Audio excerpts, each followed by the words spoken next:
Hey, good day, folks. Welcome to another edition of Lumberjack Logic Live. I'm your host, Neil Johnson. We're going to listen to the State of the Union address tonight because it's going to be fly, super fly, so fly. I just can't wait. I'll tell you what. Okay, so the White House posted this funny thing on X about get your bingo card out, and then it had all these things you could I don't know what's the word I'm looking for. Do bingo on, fill in the squares. But do smash that like, do chat in with where you're from. Want to see who's on the stream. I just want to make sure everything was working before we went live with the State of the Union. Everybody hear me fine out there? Everybody hear me out there? Just fine, just fine. How's the audio, the video, all that stuff coming here? By the way, are any of the rest of you sick of getting all the texts about people trying to raise money?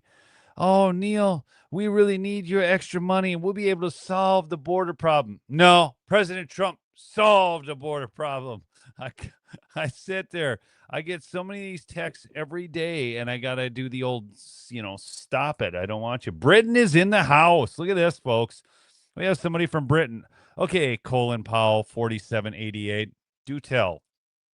Give us your thoughts on Keir Starmer. Don't say anything that could get you thrown in jail in the UK, but we want to hear from Colin Powell. Everybody wants to hear from Colin Powell, 4788, right? We want to hear what's going on over there in Britain where gang rapes occur and you're put in jail if you mention it. All right. We want to hear from Colin Powell over here from Britain. We all want to hear from you. I'm watching the comments, Colin Powell. Arizona's in the house. Cool. All right. Look at this. Michelle, screw that. I'm not getting any more of my money. That's right. Send you all these texts.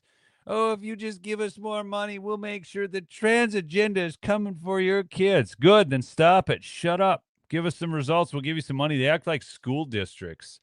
Nebraska is in the house. Cincinnati's in the house. Montana. There you go. Michael Tracy. Or Tracy and Michael. I don't know if that's Michael Tracy. Tracy Michael or Michael and Tracy or Tracy and Michael. Not sure. Tough to know. Come on, where's Colin Powell though? I want to know. He's going, I can't say anything about Keir Starmer, man. I'll get thrown. Oh, here we got some people coming in, some dignitaries here. I'll turn on some volume for y'all. Okay, where is it? Right there. And not there. There. I don't have the right. There it is. Let's see what we got here for volume. I had it off. Okay, make sure everybody can hear that too. Can everybody hear that volume? Oh, look at that. Yeah, go check out my sponsor, mypillow.com/lumberjack for big savings and the best sleep products available, folks. You can get some of these fantastic Rev 7 energy drinks. You'll love them. And we are live. The speech and the president should be entering in about 8-10 minutes or so. The dean of the diplomatic corps, by the way, is Percy Coyote. J.D. Vance. And he has been in I like him. Since 1997. Mike Johnson. What are you guys' thoughts on Mike Johnson? We're just having some commentary here before this begins. It's an honorary title. But then Fetterman's wearing a suit? Are you kidding me? Will attend this. No way. In just a minute, you'll hear the Supreme Court. Matt Cassoni's in the house. New Jersey's represented. This should be interesting. I'm still looking for Colin Powell. I want to see what he has to say about Keir Starmer. Who do you think will be there? I don't see. I definitely think Kavanaugh will be there. Justice Kavanaugh. President Trump really sung his praises last week for his dissent in this tariff ruling. He said Justice Kavanaugh's stock is rising. So if I'm putting my money on anyone, it would be Justice Kavanaugh being among the justices there. And Chief Justice Roberts almost asked to attend. Yeah, I think these two ladies were complaining about no women being represented. Given that he has to, just a minute ago. I think we will actually see all three of the justices. Mike Johnson has been a pleasant surprise. Got in his last term, like even Mike? though Neil Gorsuch and Amy Coney Barrett are not in the president's good graces right now. I think they'll still want to sit there and listen to what he has to say. And I think to your point, if this is Justice Alito's last, Amy Klobuchar, well. Chucky Schumer. He sometimes skips these. And there was the dip. Mr. Speaker, the Chief Justice and Associate Justices of the Supreme Court. Oh, well.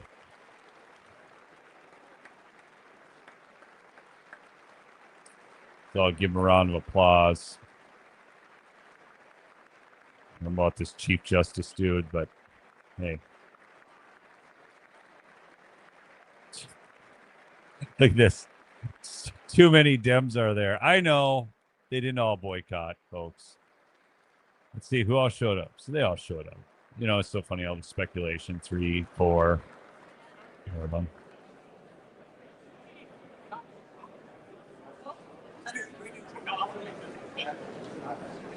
Yes, the Supreme Court represented there. Where's the turtle? The turtle frog feeder probably not doing well. Probably on a bed somewhere. Why is he still in the Senate? Scantitano and It's Melissa Schultz, ridiculous. 2 reporters who have been with us all night. So we had a little fun game there watching the Supreme Court come in. 4 members came in, Alex. That's Oh, right. As we good idea. predicted, Kavanaugh is there. We know the president is very happy with him on that tariff ruling, that he sided with him. But Coney Barrett on the other side, the president is not so happy with. Yet she wanted to be there. Of course, he appointed her in his first term. So I think she's curious what he has. She's one of the newer members, curious what the president has to say. But yeah, only 4 of them in there tonight. Blow that up a little bigger for you folks. Melissa Schultz, our colleague, Greta Bronner, noted that John Fetterman, D of Pennsylvania, was wearing a suit tonight. Look at that. It's the big news. John Fetterman wearing a suit. Or at least, he had a full suit on, but you have to wear a tie in either chamber still for the men. Yeah, loyal C-SPAN viewers will know he's known for his casual dress, hoodies, shorts. And active meetings. Terry. Right? Shorts, yeah. All right, so we've had the diplomatic corps, we've had the Supreme Court. I'm guessing that the cabinet will be next before the president. It is now 8:56 here on the. Yeah, let's see some East Marco Coast. Rubio in the house. Which is due to How start many of you folks like 9. Marco We're Rubio? kind of on I time. mean, We do have honestly, some more to come in, but he I has would been say such within a 5 pleasant minutes of 9 surprise. o'clock, Marco Rubio. somebody will come to the door. The clerk will come to the door. Mr. Speaker, the Yeah. President of the United States. Let's see if we can hear. Mr. Justice Kavanaugh. Kavanaugh. Okay, wait, check it out. What kind of nonsense will the Democrats try to pull this evening? Folks, does anybody think that the Democrats will have their little signs, their little circle signs? Yeah, you love Marco? Yeah, Marco's been amazing. It's been amazing. And there's Mrs. Vance. Oh, there's Usha. And she's due with their 4th in July, I right. believe it is. Yep. Correct? Yep. She's there. Someone wants We have Marco not Rubio seen for Mrs. Trump 2028. enter yet. Do you think Marco will get another job tonight at the State of the Union? Talking to the Supreme Court. I'm Talking with Elena Kagan. Can you imagine Marco She's Rubio? the Can you senior, imagine being Marco Rubio? justice who was I mean, appointed you by get a new job every day. Marco The only Rubio. Democratic justice in. Obviously a Liberal capable justice man. was- Hey, there's Oh, Barron. The only one in the chamber. Oh, there's Ivanka and Barron. That's right. Yeah, that's Yeah. Barron Trump, the president's youngest son, and Ivanka Trump, who used to serve in the first administration. Up from Florida. She lives in Florida now, and of course, her husband is very active in the Middle East. Oh, his policy, yeah. Here Imagine comes he's in the chamber. she is coming. Is that must be Mrs. Trump? There she is. And with some of the guests that she. By the way, I did turn ads off. I don't want it interrupted. So you should not see ads tonight on this stream. Who Uh, exemplify 2 of her policies related to AI education and foster youth services. We will probably You can run see how ads they're after the actually stream, ex post salary. facto, but you should not see And any she said, what, ads. That's while right. the State of the Union is going on. So We'll see if he gets a shout out. You're welcome. And, that's what I do for you fine he has folks. been giving Barron a shout, especially during. Because I love you so social media much. advice during the You're my campaign. audience. We hear a lot of him talking about Mr. Barron. Speaker, the President's Cabinet. Here we go. Now maybe we can glean Figure out who the Speed Hegseth leading the charge. No, there's Marco. Andy Bassett, Treasury. Okay, you're going to. There's Hegseth. Okay. You Hegseth. Mark. You see, Mr. Hegseth, Defense or That's it. Department of War. Yes, Department of War, not Okay, Defense. Pam Bondi. Well, those are the big ones. Not having them in the room would be very. Yeah, the helpful. 4 RFK Jr. Secretary Health and Human Services, Turner. Secretary Oh, there's Lori Turner. huh? Chavez Ramirez. Yeah, there's a little bit of controversy. I That's see right. they dropped the charges though against her husband. Oh, If you're interesting. interesting, if you go to Politico and type in Labor Secretary, you can read the story There were some charges filed against her husband, sexual harassment charges, but they have been dropped. There's Linda McMahon, there's Secretary Noem, DHS. So, Oh, Susie Christy, Wiles, look at that. Chief of Staff, There's is behind Susie the Wiles, president. man. I'm telling you what, Susie Wiles, she's a bulldog. Pat Summerall, the longtime sports broadcaster. Always really interesting. She keeps everything. Look at her smile. She just smiled. I did spot Secretary EPA. Yeah, I did see Doug Burgum Yeah, as well. So interior. So Burgum is there. Is this Lee right? Zeldin. Oh, Now, Lee Zeldin's been a great one, folks. so you're Getting rid of all those onerous regulations. He's very instrumental in this administration. Oh, very much so. Especially during the Doge cuts earlier this year. And then she and I, Director Tulsi Gabbard, Tulsi? Yep, there's me. kind of a homecoming for her too, former House member. Democrat from Hawaii, in fact. Yeah. Okay, so I'm noting we haven't seen Brooke Rollins yet, the Agriculture Secretary. And do you know, I think Greta told us earlier that the Ag Secretary is the most frequent designated survivor. Oh, there she is, Oh. though. Oh, In front of the there's screen. Brooke. Brooke And Rollins is Secretary there. Lutnick, and then Lutnick is there.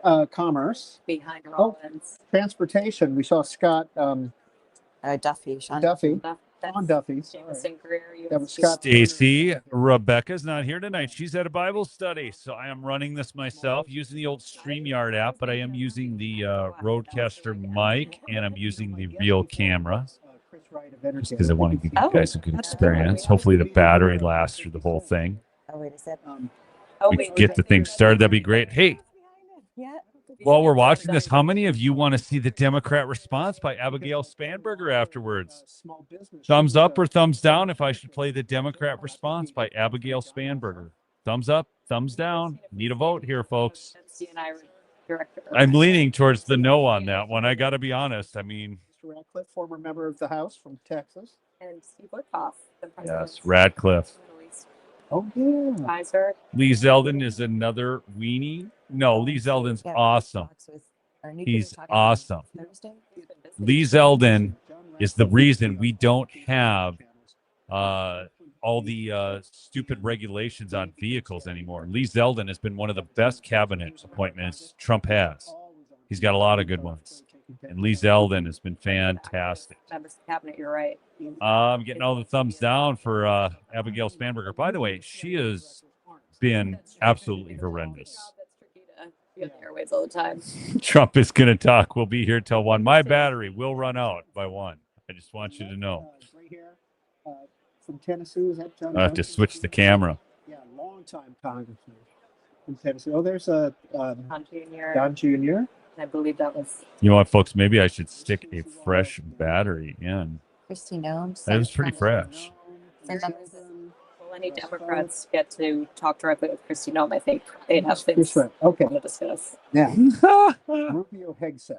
there's Don Jr. I've met Don Jr. There's Eric. Yes, Okay. we did see her. RFK.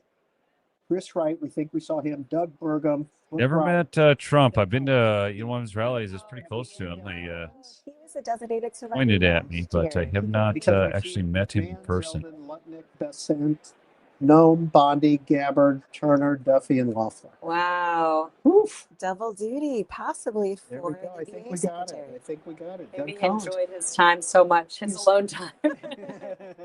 I'm always curious what they are doing when they just hang out, watch the speech. Now, is Doug Collins running for Senate in Virginia? Oh, somebody's pulling up to the house here. You can hear that outside. Okay. I don't believe so. Rebecca's he got did a before. Bible study. Republican primary. That's it. We This did- takes too long getting these people in here, folks. I'm not going to kid you.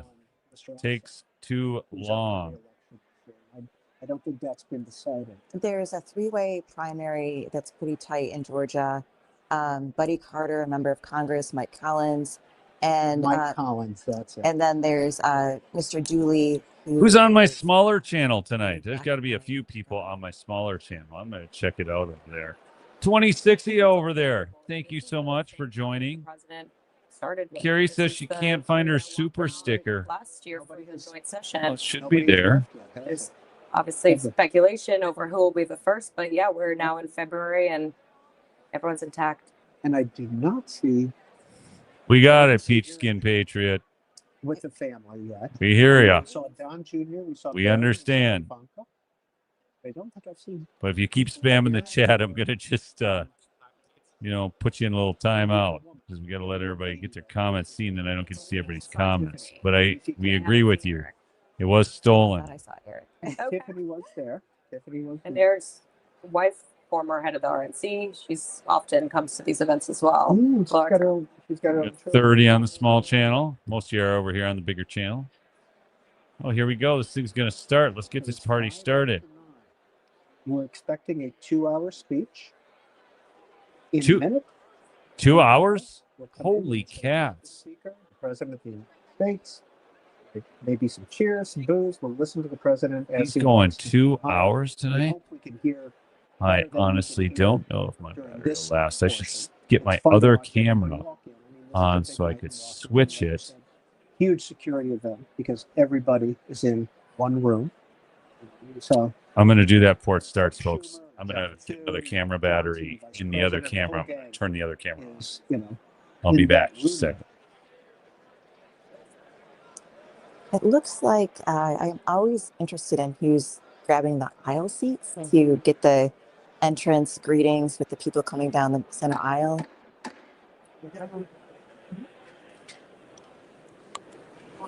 Mr. Speaker, the President of the United States.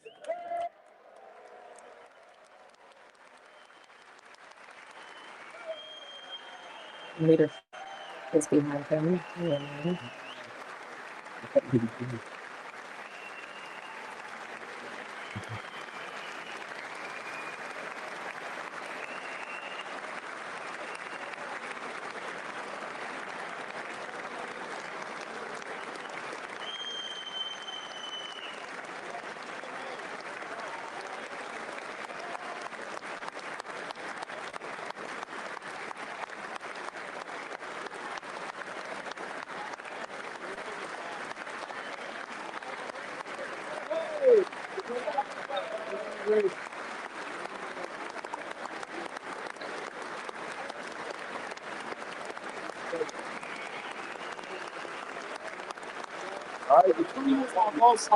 I get it.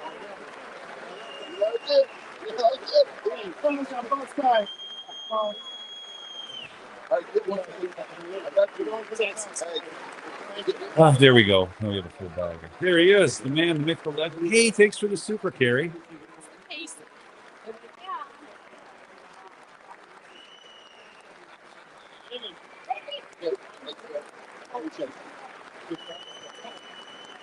Big shout out to Carrie there for that super because I'm running no ads for you fine folks tonight. President Trump, give me your thoughts on his job performance from 1 to 100. Write a number in the chat. 1 to 100. Trying to keep him on time. Good luck. John Thune rides Trump's coattails. It's time to get that SAVE Act passed, Thuney boy. Everybody wants a picture with him. Look at that.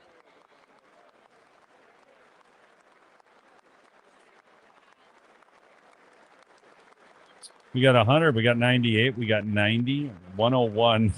Only to 100. 150. Only to 100. It's like when you try and give 110%, folks, you can't give 110% because 100 is all you got to give. Someone said 85. Yeah, there's a few. Like, there's a couple times, like some of his endorsements. I'll be honest. I'm not a fan of his endorsements all the time.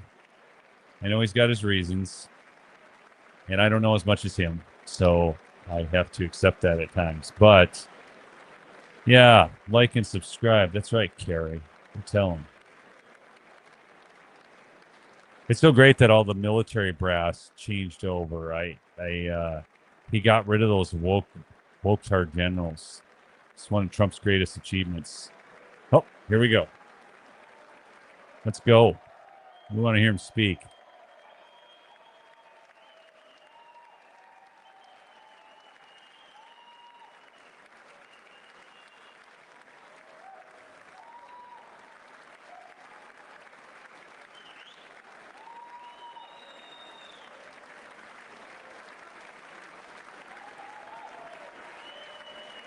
Oh, he just ticks those Dems off so bad.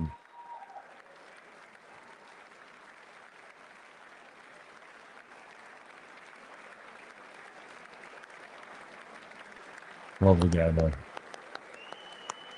Love him. The fighter we need.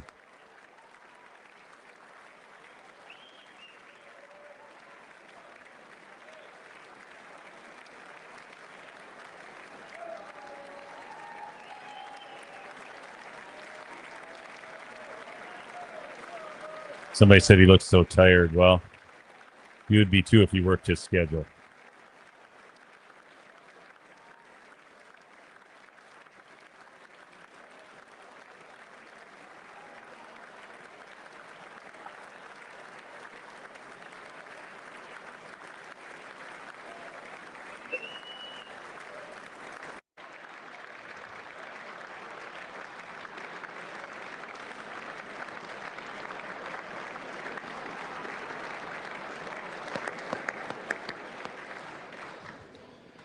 Members of Congress, I have the high privilege and distinct honor of presenting to you the President of the United States.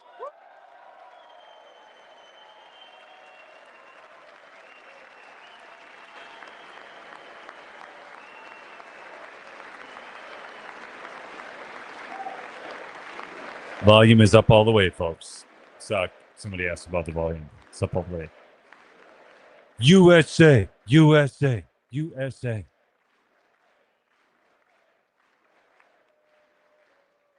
Well, thank you very much, everybody. It's really an honor. Speaker Johnson, Vice President Vance, First Lady of the United States.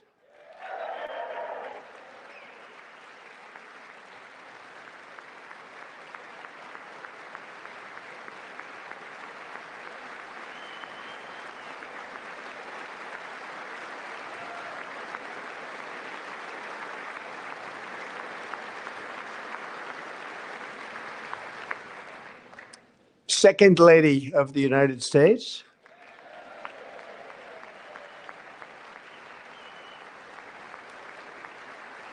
Oh, come on, Dems. Just stand up. My gosh, these people drive me nuts.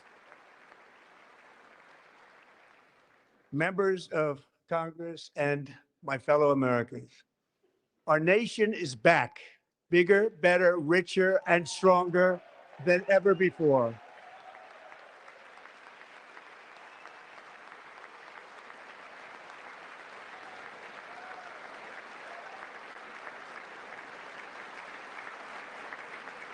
Less than 5 months from now, our country will celebrate an epic milestone in American history, the 250th anniversary of our glorious American independence. This July 4th, we will mark 2.5 centuries of liberty and triumph, progress and freedom in the most incredible and exceptional nation ever to exist on the face of the earth. And you've seen nothing yet. We're going to do better and better and better. This is the golden age of America.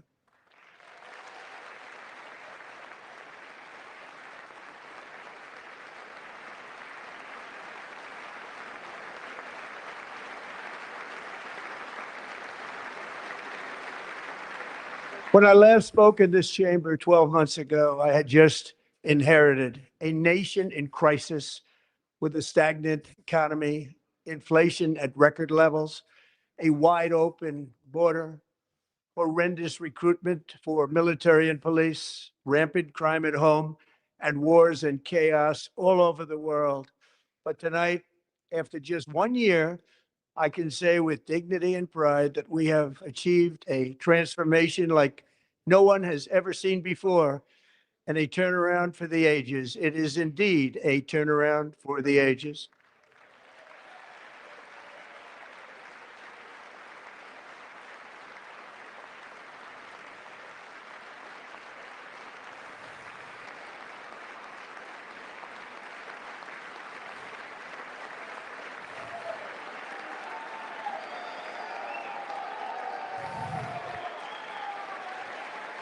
Oh, Al Green's going to get booted again. And we will never go back to where we were just a very short time ago. We're not going back. Today, our border is secure.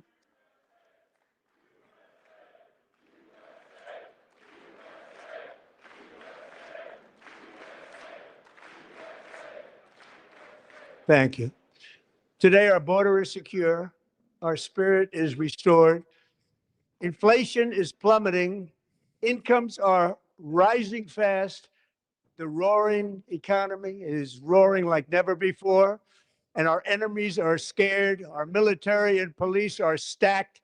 And America is respected again, perhaps like never before.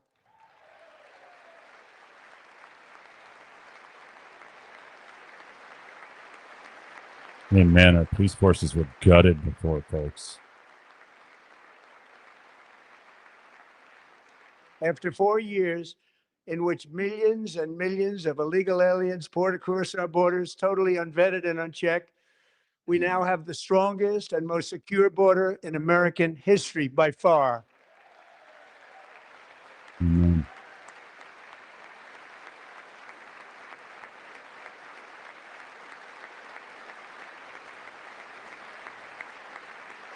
In the past 9 months, 0 illegal aliens have been admitted to the United States. Awesome.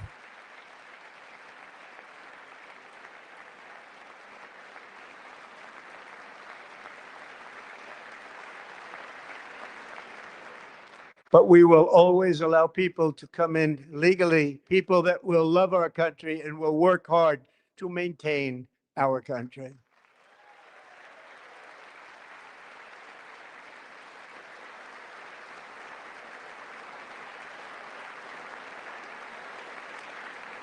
The flow of deadly fentanyl across our border is down by a record 56% in 1 year.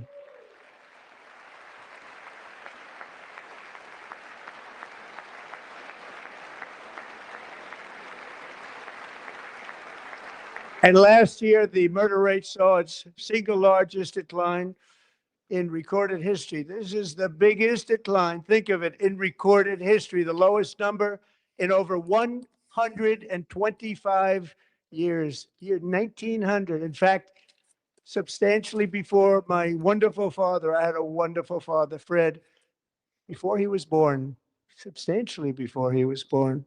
That's a long time ago. He wouldn't like me to say that, but that's a long time ago. The Biden administration and its allies in Congress gave us the worst inflation in the history of our country.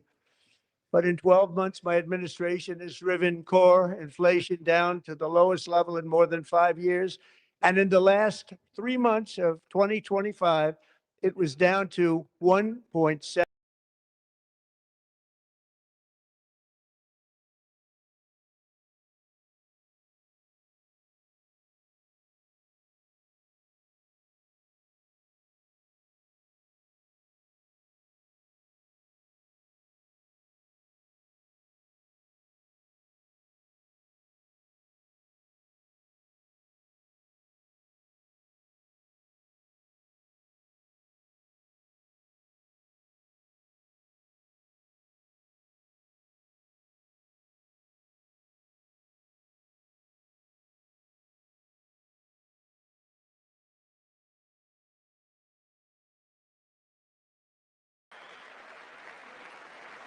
Oh, sorry about that, folks. I was trying to remove myself out of there and cut the Mortgage volume. rates are the lowest in 4 years and falling fast. And the annual cost of a typical new mortgage is down almost $5,000 just since I took office. 1 year. And low interest rates will solve the Biden created housing problem while at the same time protecting the values of those people who already own a house that really feel rich for the first time in their lives. We want to protect those values. We want to keep those values up. We're going to do both. And we are going to keep it that way. The stock market has set 53 all-time record highs since the election. Think of that. 1 year. Boosting pensions, 401ks, and retirement accounts for the millions and millions of Americans. They're all gaining. Everybody's up, way up. In 4 long years, the last administration got less than $1 trillion in new investment in the United States. And when I say less, substantially less. In 12 months, I secured commitments for more than $18 trillion pouring in from all over the globe.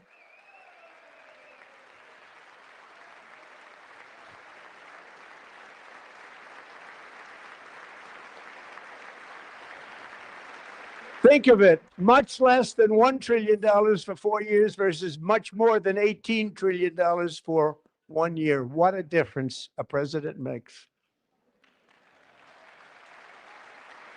A short time ago, we were a dead country. Now we are the hottest country anywhere in the world, the hottest. Knew that was coming.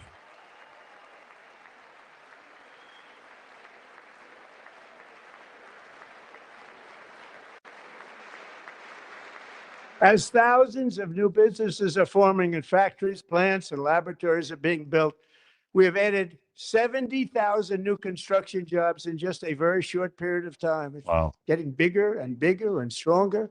Nobody can believe what they're watching.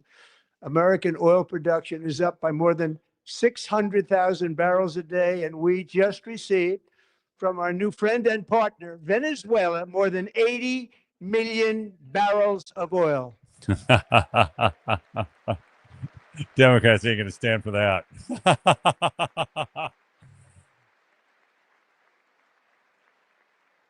American natural gas production is at an all-time high because I kept my promise to drill, baby, drill.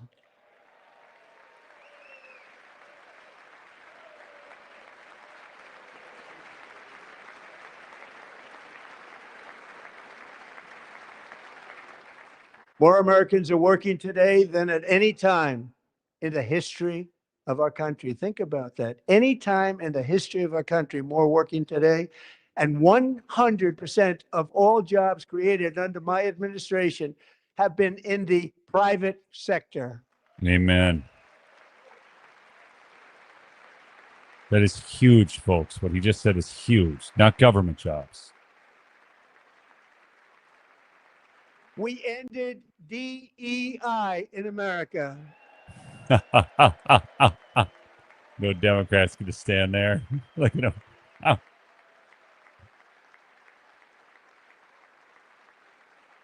We cut a record number of job-killing regulations, and in 1 year, we have lifted 2.4 million Americans, a record, off of food stamps.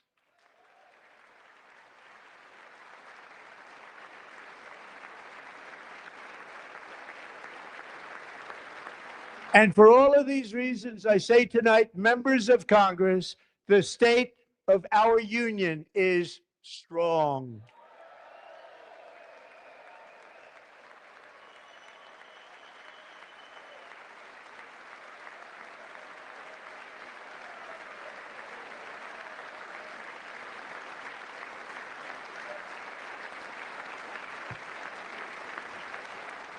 Our country is winning again. In fact, we're winning so much that we really don't know what to do about it.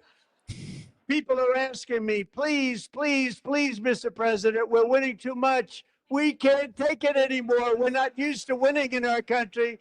Until you came along, we just always losing, but now we're winning too much. And I say, no, no, no, you're going to win again.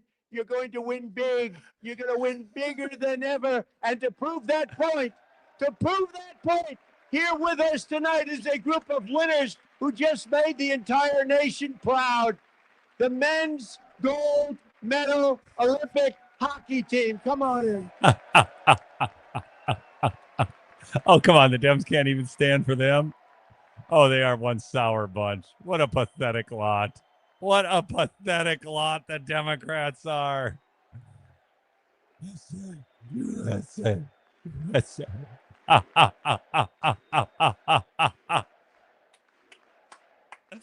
Oh, that's the greatest.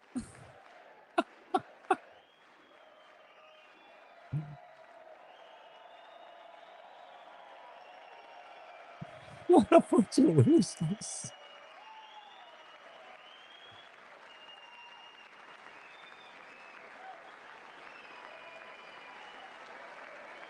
The Democrats can't even stand for the gold medal hockey team. What a bunch of freaking losers. Total losers, people.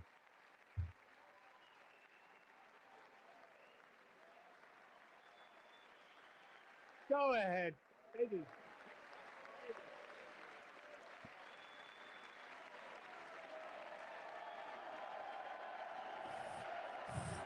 They can't even, the Dems can't even clap, much less stand up. It's unbelievable. Oh, gosh. Oh, now they're up. Look at that. Even the Dems stood up finally.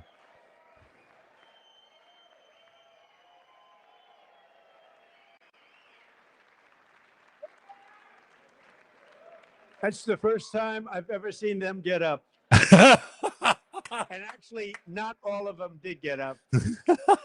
But they beat a fantastic Canadian team in overtime, as everybody saw, as did the American women who will soon be coming to the White House. Nice. This is so awesome.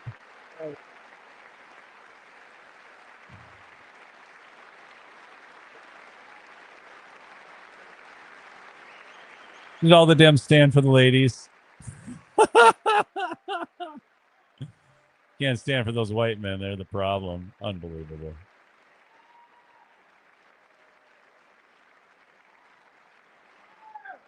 They were in the Oval Office before. And I just want to say a second very big congratulations to Team USA. But I have to say that, and I told them this, and we took a vote of the team. I said, anybody votes no, I'm not doing it. So they stood there. They weren't about to say no because I've never seen a goaltender play as well as goalie Connor Hellebuck.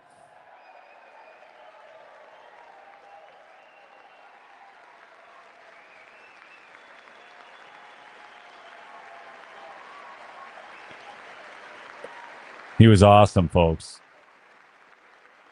Canada had a lot more shots on goal. He made over 40 saves. I can't remember the exact number. Winning, baby. America's back. Think of it, 46 shots on goal. And I asked him, the one shot, the one where you put your stick in the back and it hit the neck of your stick and bounced off. You practiced that, or was that a little lucky? He refused to answer that question. But I just want to tell you that the members of this great hockey squad will be very happy to hear, based on their vote and my vote, and in this case, my vote was more important, that I will soon be presenting Connor with our highest civilian honor, which we will be given and which has been given to many athletes over the years. But when I say many, not too many, like 12, it's called the highest civilian honor in our country, the Presidential Medal of Freedom.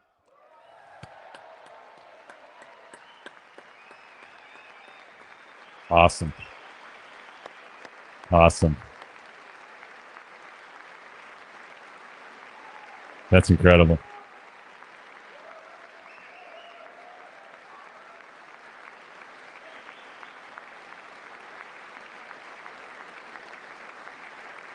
Great athletes have gotten that, very great, the best. And I thought he deserved it. And I did take a vote, every single one of them. I said, I'm not giving it if anybody goes no. And every single one of them rapidly put up their hand. So I want to thank you. What a special job you did. What special champions you are. Thank you very much. Awesome.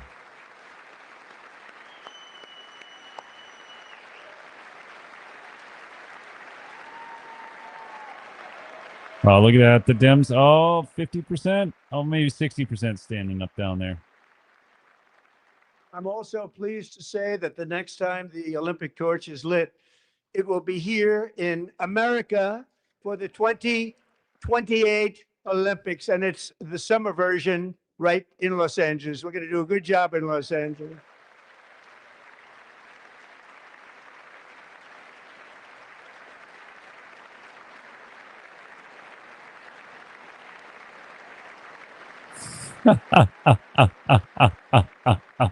And Los Angeles is going to be safe, just like Washington, D.C. is now one of the safest cities in the country.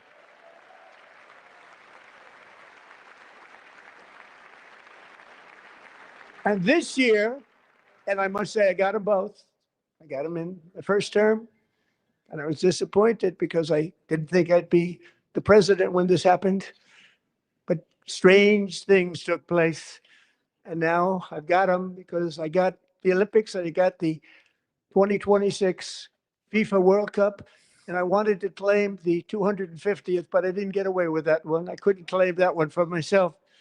But we're getting the World Cup. So we have the World Cup and the Olympics coming. And that is exciting news.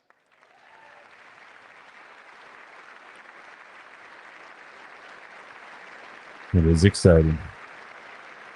So this will be a year to celebrate our country and the heroes who have kept it free. Men like Buddy Taggart. At age 17, Buddy volunteered to defend America in World War II, serving in the Pacific under the great General Douglas MacArthur. He fought bravely in the famous Battle of Manila, worked so hard. He was badly wounded and almost killed by enemy machine guns in Luzon. And 81 years ago this month, he liberated the largest internment camp in the Philippines, one of the largest anywhere in the world. But he earned many honors, including a Purple Heart and a Bronze Star, came home, started a family, and tonight he is in the gallery looking forward to July 4th, 2026, his 100th birthday. Wow. Awesome.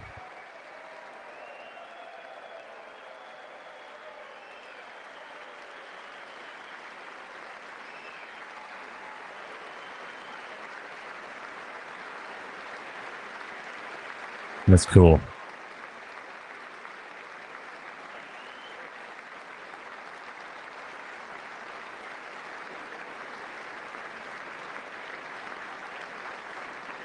So, buddy, you're a brave man, and we salute you. Even in times of challenge, setback, and immense heartache, the spirit of 1776 has always shone through very brightly. It was July 4th of last year when floodwaters tore through a girls' summer camp in Central Texas. One of the worst things I've ever seen. I was there, rising 26 feet in the matter of minutes, tragically claiming many, many lives. You all remember that one. As the waters threatened to sweep her away, 11-year-old Millie Kate McClelland closed her eyes and prayed to God. She thought she was going to die. Those prayers were answered when Coast Guard rescue swimmer Scott Ruskin descended from a helicopter above. Nobody knew where he came from. It was Scott's first ever rescue mission. Young guy, but very brave, very, very top, always top in his class. And he lifted not just Billy Kate, but 164 others to safety.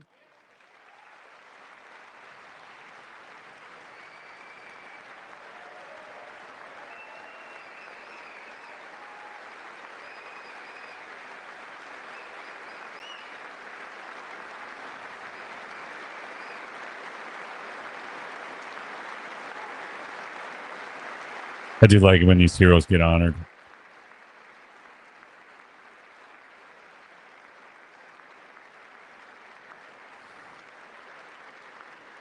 People watched Scott from a distance and they couldn't believe what they were seeing. The winds were blowing, the rain was pouring, everything was going, and that rapid water, nobody's ever seen anything like it. They said, wow, that's something.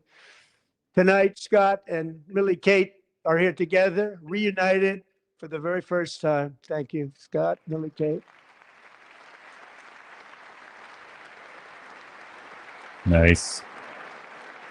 He's like, I guess just stand again. Cool.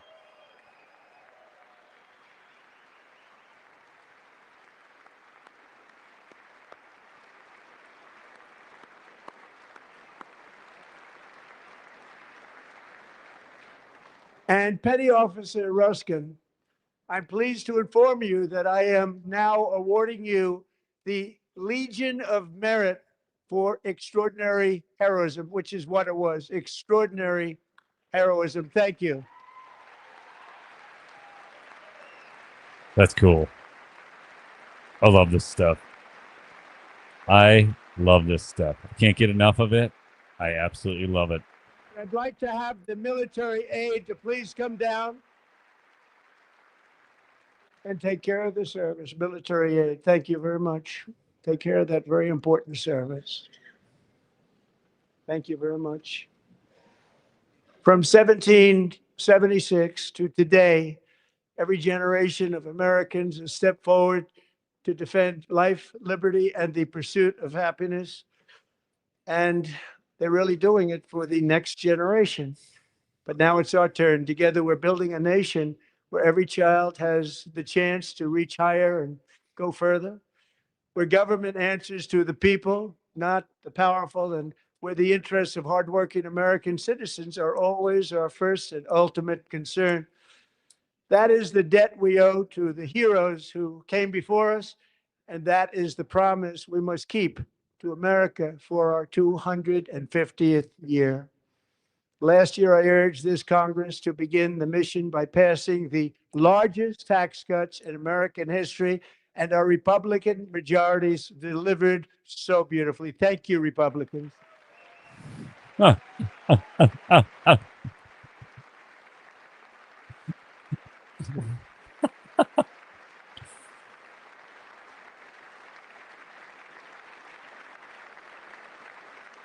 All Democrats, every single one of them, voted against these really important and very necessary massive tax cuts.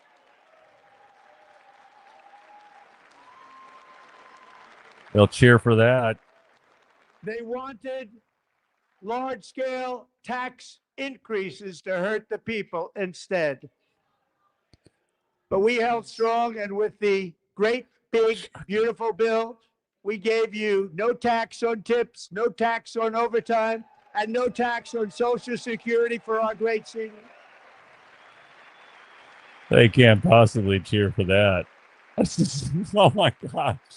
Oh, this is incredible.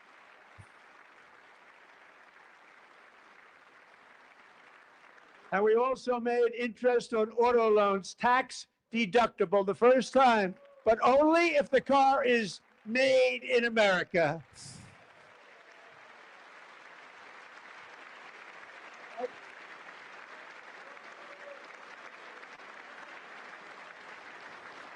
Recently in Pennsylvania, I met Megan Hemhauser, a devoted mom who's homeschools her children, beautiful, 2 children, during the day while waiting tables at night as her husband works overtime operating very heavy equipment. Megan is here this evening and she's happy to tell you that she is so much richer because with no tax on tips, no tax on overtime, and her expanded child tax credit done again by Republicans, Megan and her husband will take home more than $5,000 extra just for the year, cutting her tax bill in more than half. Wow.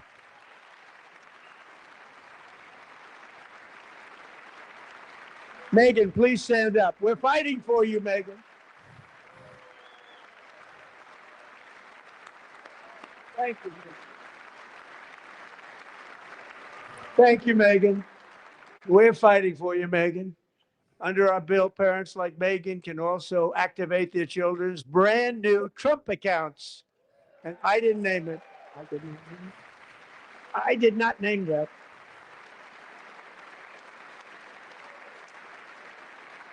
Nobody believes me, but I did not name it. It was named by a very tall man sitting right there in the third row. Nice man, a good man. Tax-free investment accounts for every American child. This is something that's so special and has taken off and gone through the roof.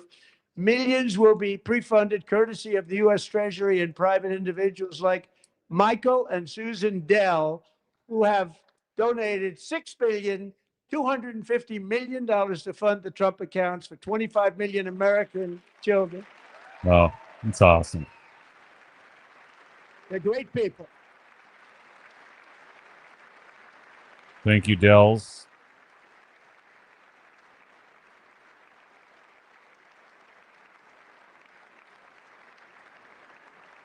When I asked Michael Dell, how do you make all that money? He said, well, I just sat on my dorm in school and I made computers and I'd sell them to people. And I just kept selling and selling and selling. And pretty amazing story. That's called the American dream. He sold a lot of computers, a lot of those laptops. So I congratulate him on that. But I really thank him and Susan, as well as others like Brad Gerstner, a very tremendous guy. He was behind it right from the beginning. Brad Gerstner. Thank you, Brad.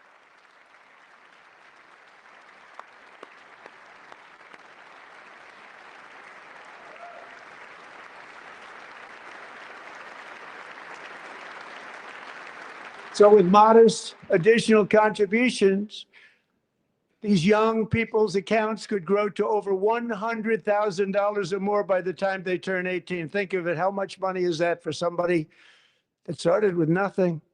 Over 100,000, could be much more than that. To make this investment in our children's future, go to trumpaccounts.gov, trumpaccounts.gov. And a lot of people are doing it. It's setting every record in the book. It's popular. They knew what it was going to take. I'm so proud of them. I'm so proud of the people that got it started.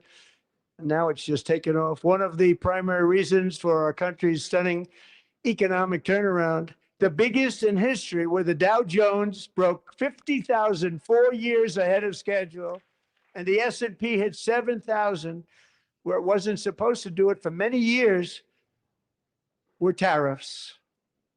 I used these tariffs, took in hundreds of billions of dollars to make great deals for our country, both economically and on a national security basis. Everything was working well. Countries that were ripping us off for decades are now paying us hundreds of billions of dollars. They were ripping us so badly, you all know that. Everybody knows it. Even the Democrats know it. They just don't want to say it. And yet these countries are now happy, and so are we. We made deals. The deals are all done, and they're happy. They're not making money like they used to, but we're making a lot of money. There was no inflation, tremendous growth. And the big story was how Donald Trump called the economy correctly. And 22 Nobel Prize winners in economics didn't. They got it totally wrong. They got it really wrong. And then just 4 days ago, an unfortunate ruling from the United States Supreme Court. It just came down. It came down. Very unfortunate ruling. But the good news is that almost all countries and corporations want to keep the deal that they already made, right, Scott? Knowing that the legal power that I, as president, have to make a new deal could be far worse for them. And therefore, they will continue to work along the same successful path that we had negotiated before the Supreme Court's unfortunate involvement. So despite the disappointing ruling, these powerful country saving, it's saving our country, the kind of money we're taking in. Peace protecting. Many of the wars I settled was because of the threat of tariffs. I wouldn't have been able to settle them without. Will remain in place under fully approved and tested alternative legal statutes. And they have been tested for a long time. They're a little more complex, but they're actually probably better, leading to a solution that will be even stronger than before. Congressional action will not be necessary. It's already time tested and approved. And as time goes by, I believe the tariffs paid for by foreign countries will, like in the past, substantially replace the modern day system of income tax, taking a great financial burden off the people that I love.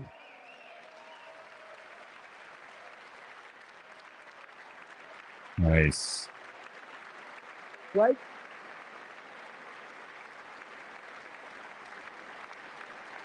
Moving forward, factories, jobs, investment, and trillions of dollars will continue pouring into the United States of America because we finally have a president who puts America first. Put America first.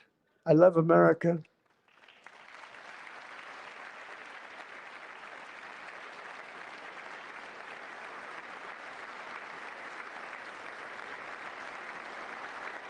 For decades before I came along, we had the exact opposite.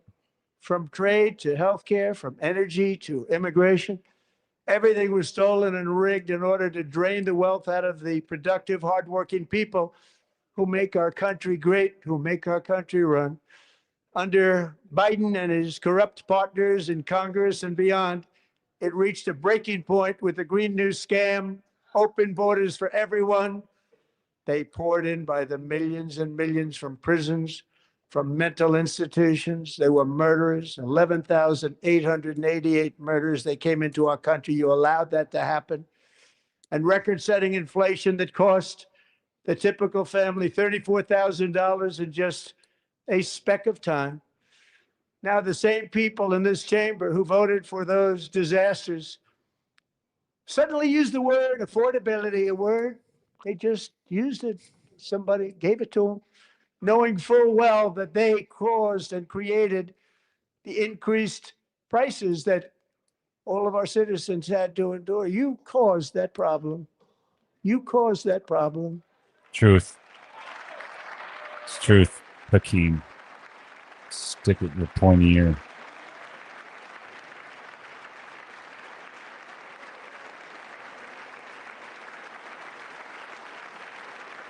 They knew their statements were a lie. They knew it. They knew their statements were a dirty, rotten lie. Their policies created the high prices.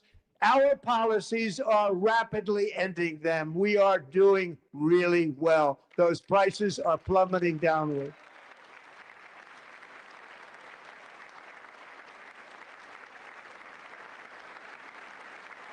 The price of eggs is down 60%, Madam Secretary. Thank you. The cost of chicken, butter, fruit, hotels, automobiles, rent is lower today than when I took office by a lot. And even beef, which was very high, is starting to come down significantly. Just hold on a little while. We're getting it down. And soon you will see numbers that few people would think were possible to achieve just a short time ago. Nobody can believe when they see the kind of numbers, and especially energy, when they see energy going down to numbers like that, they cannot believe it. It's like another big tax cut. I'm also confronting one of the biggest ripoffs of our times, the crushing costs of healthcare caused by you. Since the passage of the Unaffordable Care Act, sometimes referred to as Obamacare, big insurance companies have gotten rich. It was meant for the insurance companies, not for the people. With our government giving them hundreds and hundreds of billions of dollars a year as their stock prices soared 1,000, 1,200, 1,400, and even 1,700%, like nothing else. That's why I introduced the great healthcare plan. I want to stop all payments to big insurance companies and instead give that money directly to the people so they can buy their own healthcare, which will be better healthcare at a much lower cost.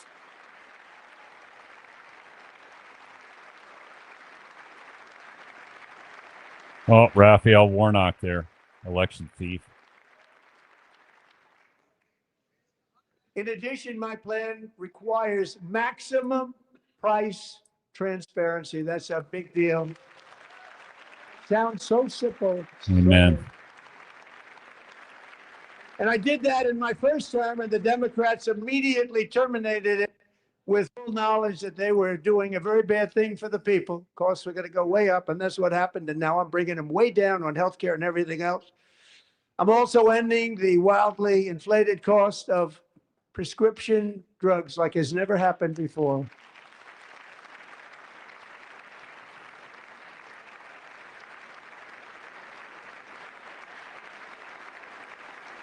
Other presidents tried to do it, but they never could. They tried. Most didn't try, actually. But they tried. They said they tried. They couldn't do it. They didn't even come close. They were all talk and no action. But I got it done. Under my just enacted most favored nation agreements, Americans who have for decades paid by far the highest prices of any nation anywhere in the world for prescription drugs will now pay the lowest price anywhere in the world for drugs. anywhere, the lowest price.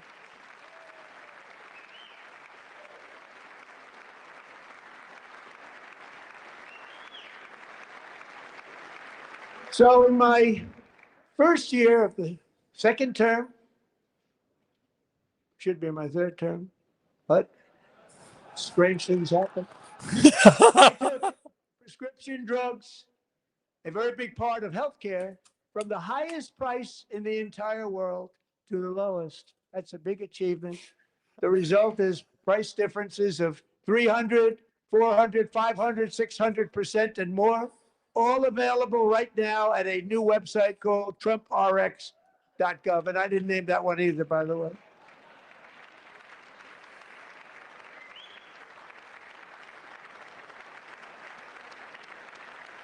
And here tonight is the very first customer ever to get that big discount, and it is big. Catherine Rayner. For 5 years, she and her husband have struggled with infertility, and they turned to IVF. One drug has been costing Catherine $4,000 to purchase. But a few weeks ago, she logged onto the Trump RX website and got that same drug that cost $4,000, got it for under $500, a reduction of much more, actually, than $3,500. Catherine, we are all praying for you, and you're going to be a great mom.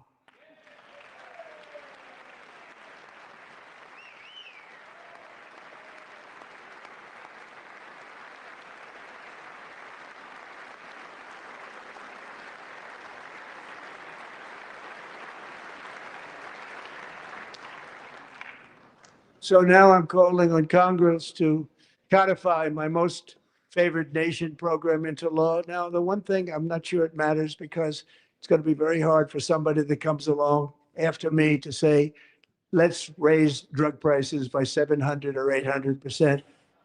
But John and Mike, if you don't mind, codify it anyway.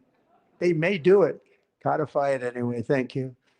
Many Americans are also concerned that energy demand from AI data centers could unfairly drive up their electric utility bills.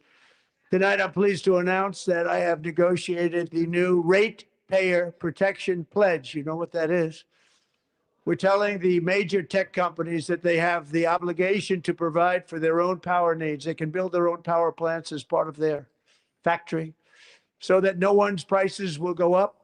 And in many cases, prices of electricity will go down for the community, and very substantially down.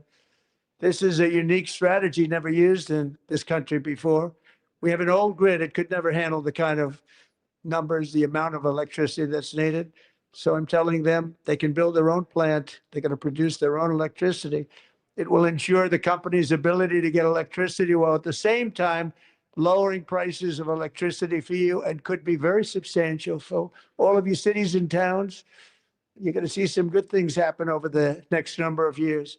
Another pillar of the American dream that has been under attack is home ownership.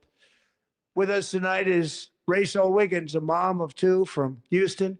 She placed bids on 20 homes and lost all of those bids to gigantic investment firms that bypassed inspection, paid all cash, and turned those houses into rentals, stealing away her American dream. She was devastated.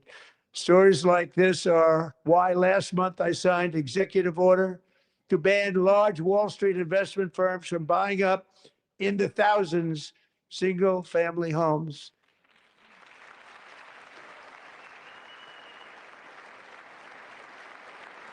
You see, even getting some Democrats to stand there, folks, they did. And now I'm asking Congress to make that ban permanent, because homes for people, really, that's what we want. We want homes for people, not for corporations. Corporations are doing just fine. Racel, thank you very much. Good luck with your home. You'll get one soon.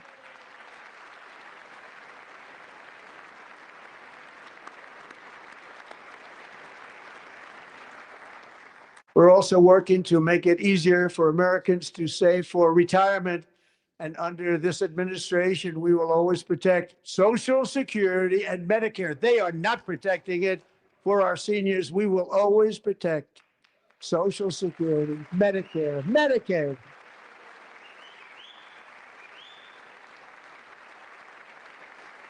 Since I took office, the typical 401k balance is up by at least $30,000. It's a lot of money. We have millions and millions of people, because the stock market has done so well, setting all those records. Your 401ks are way up. Yet half of all of working Americans still do not have access to a retirement plan with matching contributions from an employer. To remedy this gross disparity, I'm announcing that next year my administration will give these oft-forgotten American workers, great people, the people that built our country, access to the same type of retirement plan offered to every federal worker. We will match your contribution with up to $1,000 each year, as we ensure that all Americans can profit from a rising stock market. Let's also ensure that members of Congress cannot corruptly profit from using insider information.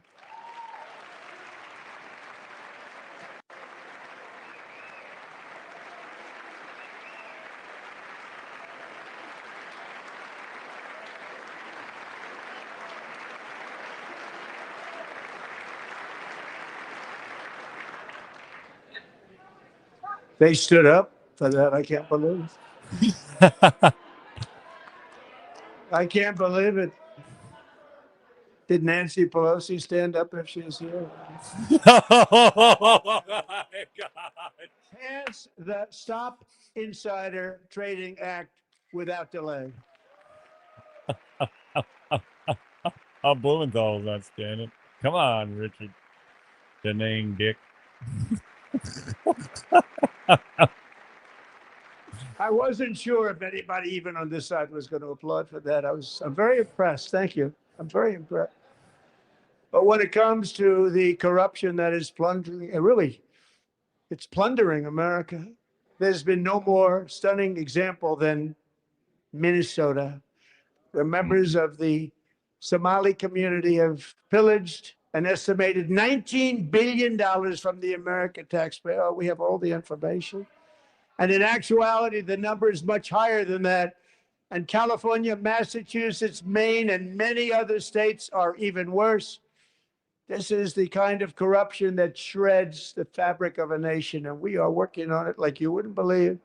So tonight, although started 4 months ago, I am officially announcing the war on fraud to be led by our great Vice President, J.D. Vance.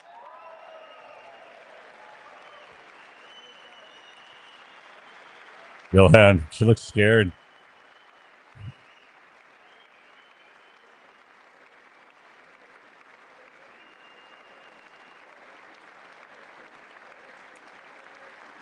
We'll get it done.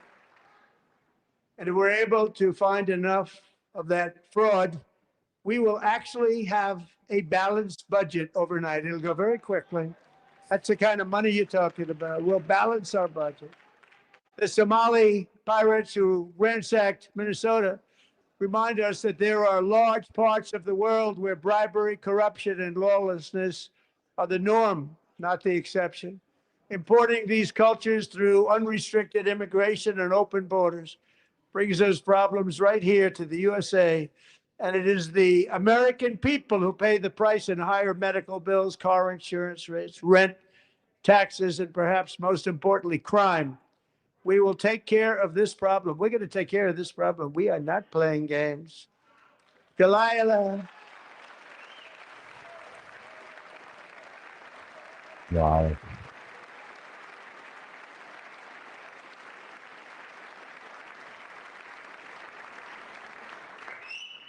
Delilah Coleman was only 5 years old in June 2024 when a 18-wheel tractor trailer plowed into her stopped car traveling at 60 miles an hour or more. The driver was an illegal alien let in by Joe Biden and given a commercial driver's license by open borders politicians in California. Doctors said Delilah would never be able to walk or talk, have a good life. She wouldn't even be able to eat again. But against all odds, she is now in the first grade learning to walk. And she's here this evening with her dad, Marcus, a fantastic man. Delilah, please, you are a great inspiration. Please stand up.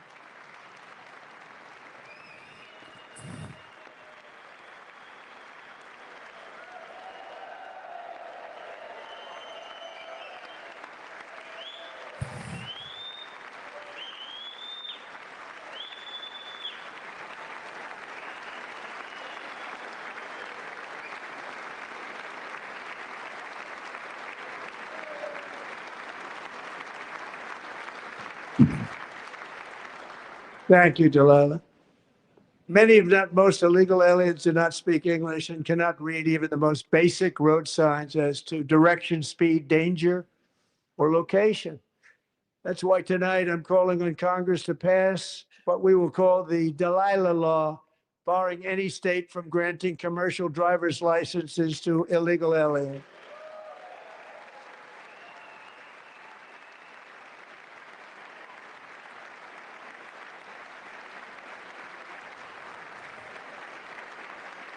Nice. And yesterday, as you probably saw at the White House, I hosted a ceremony with Americans who lost their treasured loved ones to the scourge of illegal immigration. People came into our country, how we allowed this to happen with our open borders. These are the angel moms and families that for decades our government betrayed and our media totally ignored. It was terrible. Hard to believe, actually. In 2023, a 16-year-old high school cheerleader named Elizabeth Medina was supposed to perform in her town's Christmas parade, but she never arrived. Her mother, Jacqueline, went home to look for her, and she found her lying dead in a bathtub, bleeding profusely after being stabbed 25 times. Elizabeth's killer was a previously arrested illegal alien who had broken in and brutally extinguished the brightest light in her family's life, violently and viciously. Her heartbroken mother is in the gallery to remind everyone in this chamber exactly why we are deporting illegal alien criminals to our country at record numbers, and we're getting them the hell out of here fast. We don't want them.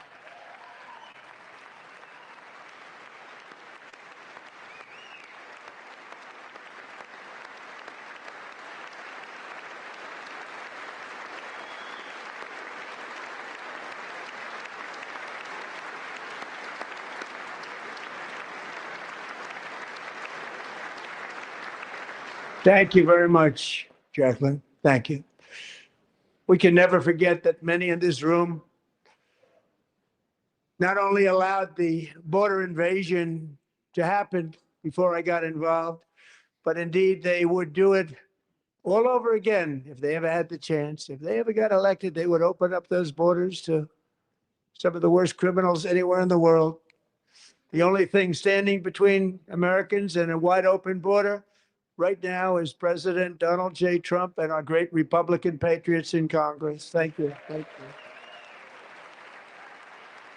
It's true. It's true, folks. It's true. As we speak, Democrats in this chamber have cut off all funding for the Department of Homeland Security. It's all cut off. It's all cut off. They have instituted another Democrat shutdown, the first one costing us 2 points on GDP. 2 points we lost on GDP, which probably made them quite happy, actually. Now they have closed the agency responsible for protecting Americans from terrorists and murderers. Tonight, I'm demanding the full and immediate restoration of all funding for the border security, homeland security of the United States, and also for helping people clean up their snow. We have no money because of the Democrats, and it would be nice.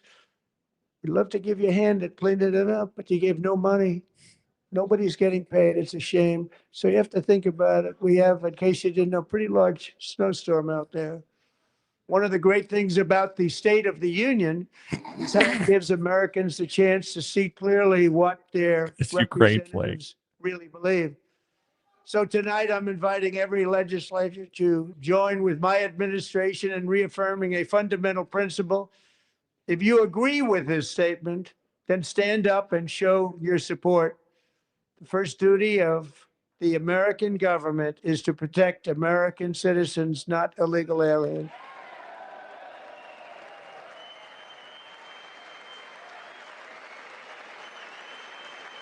Wow.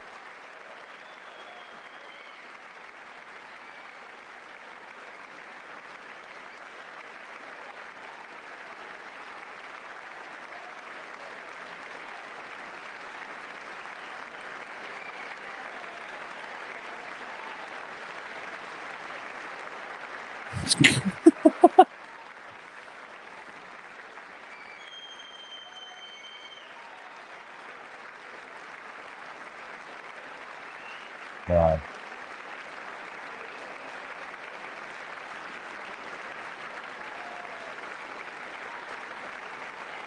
Wow.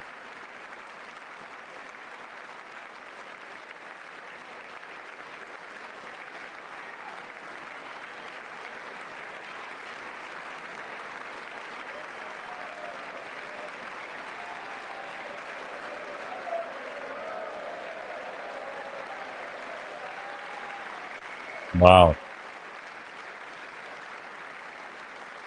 Got him there. Mark Kelly can't stand.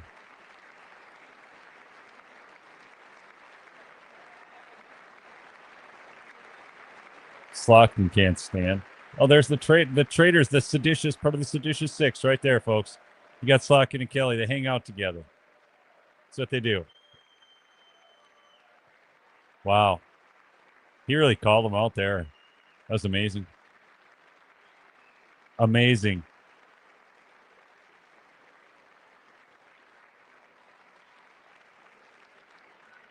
Isn't that a shame? You should be ashamed of yourself not standing up. You should be ashamed of yourself. That is why I'm also asking you to end deadly sanctuary cities that protect the criminals and enact serious penalties for public officials who block the removal of criminal aliens. In many cases, drug lords, murderers all over our country, they're blocking the removal of these people out of our country, and you should be ashamed of yourself. Yes. Oh my gosh. This is going off the rails, folks. Woo! Oh my gosh. Oh my.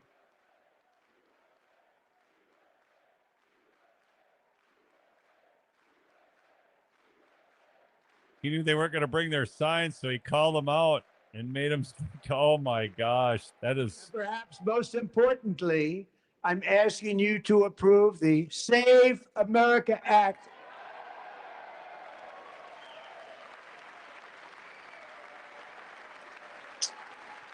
My oh my. To stop illegal aliens and others who are unpermitted persons from voting in our sacred American elections. The cheating is rampant in our elections. It's rampant. It's very simple. All voters must show voter ID. Remember when they made them dip their fingers in purple in Iraq so they couldn't come and vote twice? All voters must show proof of citizenship in order to vote. Nice. This thing got spicy. Mail-in ballots except for illness, disability, military, or travel. None. Nice. And this should be an easy one. And by the way, it's polling at 89%, including Democrats. 89%. Nice. Angie Craig from Minnesota there, folks. Look, she's hot. Woohoo!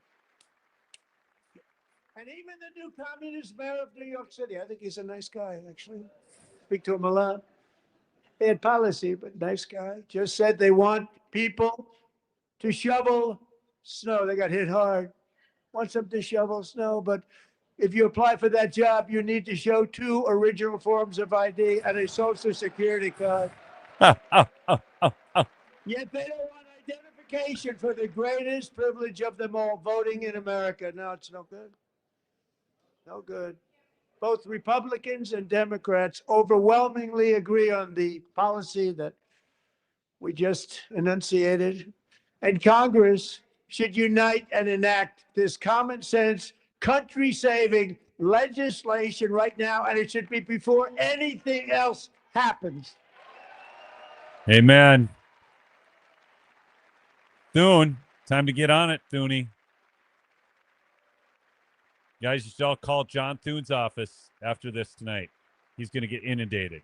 I'll look up the number for you.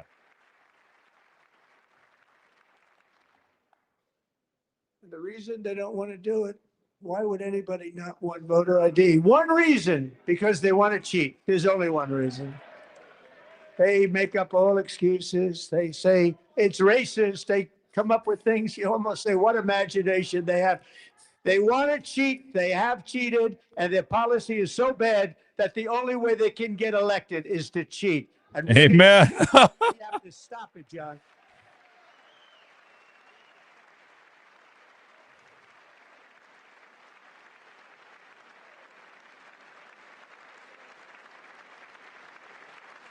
And here is one more opportunity to show common sense in government.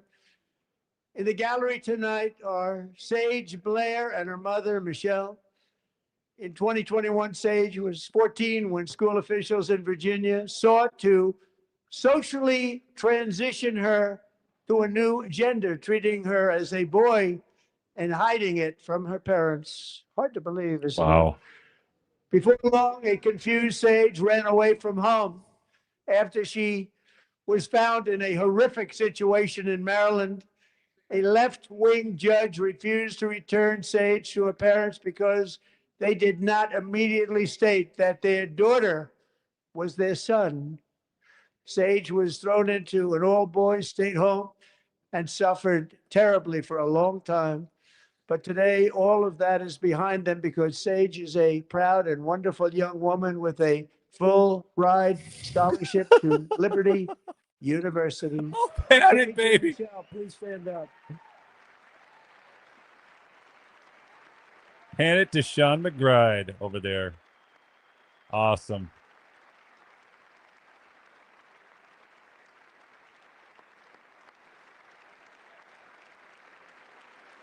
That takes a lot of courage to stand up in that crowd. You can give her a round of applause. Seriously, give her a round of applause. That's courage. Who can believe that we're even speaking about things like this? 15 years ago, if somebody was up here and said that, they'd say, what's wrong with him? But now we have to say it because it's going on all over numerous states without even telling the parents. But surely we can all agree no state can be allowed to rip children from their parents' arms and transition them to a new gender against the parents' will. Who would believe that we're even talking about this? We must ban it, and we must ban it immediately. Democrats can't stand again. See, they're still in on this transgender nonsense, folks. They're trying to tell you they're moderating. Tell me that's moderating. Look at them all. Nobody stands up. These people are crazy. I'm telling you, they're crazy.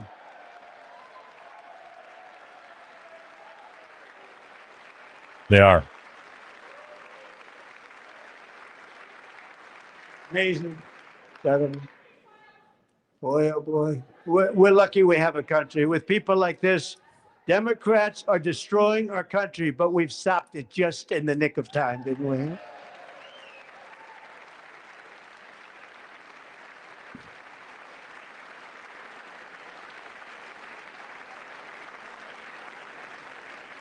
No one cares more about protecting America's youth than our wonderful First Lady, now a movie star. She's a movie star. Can you believe it?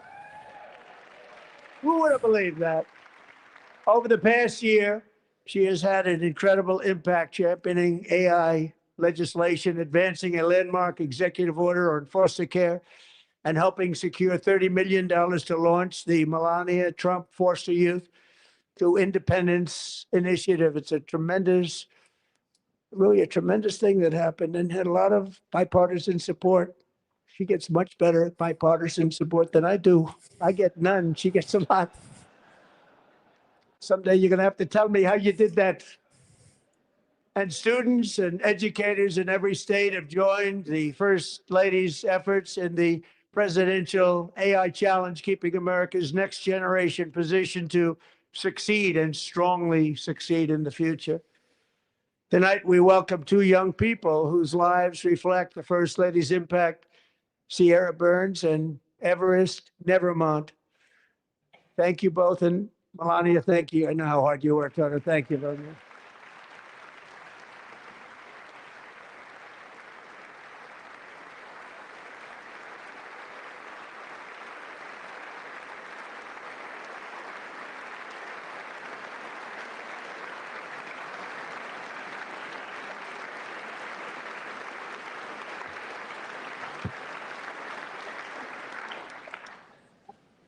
I'm very proud to say that during my time in office, both the first 4 years and in particular this last year, there has been a tremendous renewal in religion, faith, Christianity, and belief in God. Tremendous renewal.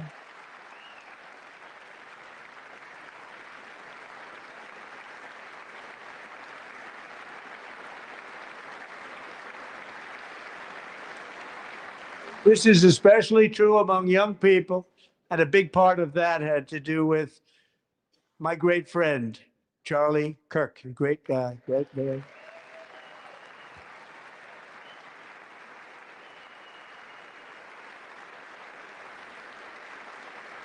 Man, what Erica's going through. Charlie was violently murdered by an assassin and martyred, really martyred for his beliefs. His wonderful wife, Erica, is with us tonight. Erica, please stand.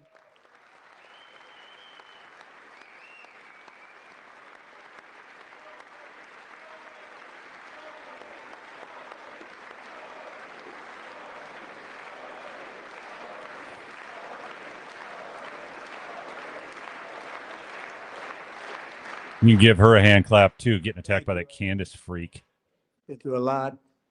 In Charlie's memory, we must all come together to reaffirm that America is one nation under God, and we must totally reject political violence of any kind.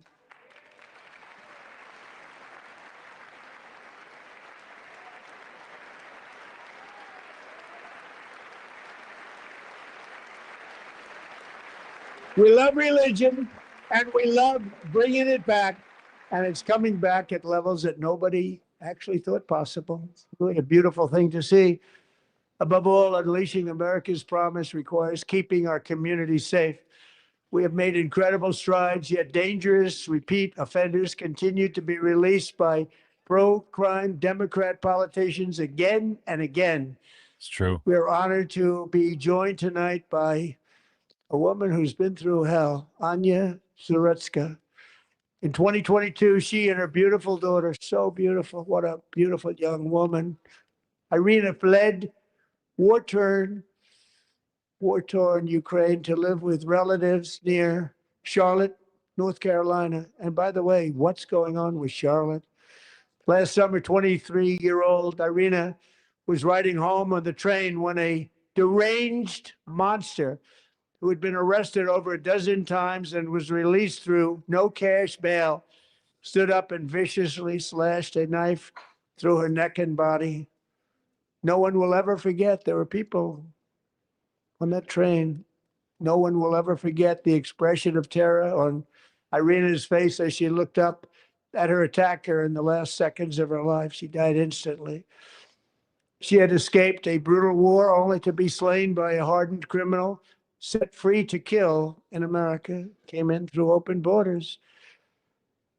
Mrs. Zaretska, tonight I promise you we will ensure justice for your magnificent daughter, Irina.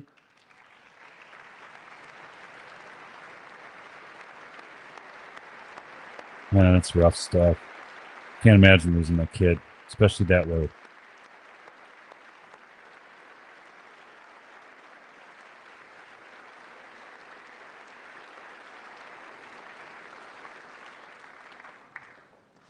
How do you not stand? How do you not stand? I'm asking this Congress to pass tough legislation to ensure that violent and dangerous repeat offenders are put behind bars, and importantly, that they stay there.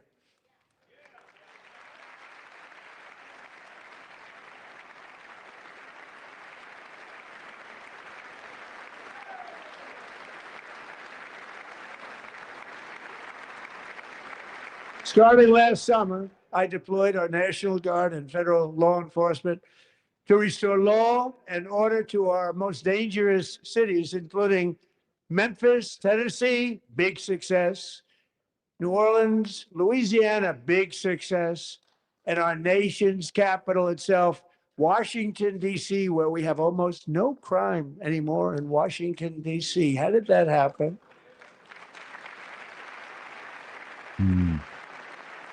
How did that happen? In fact, crime in Washington is now at the lowest level ever recorded, and murders in D.C. this January were down close to 100% from a year ago.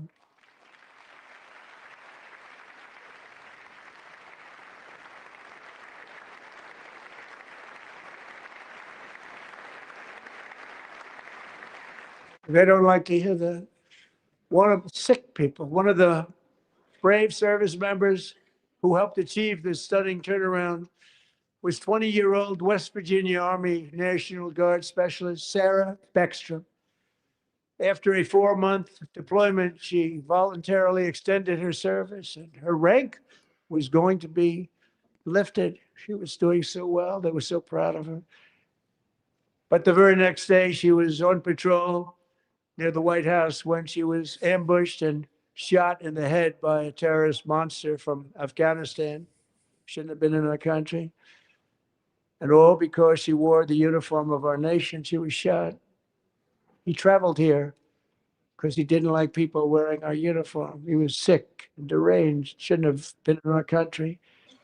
Sarah Beckstrom died in order to defend our capital, and we are honored to be joined by her wonderful parents, Gary and Evalie.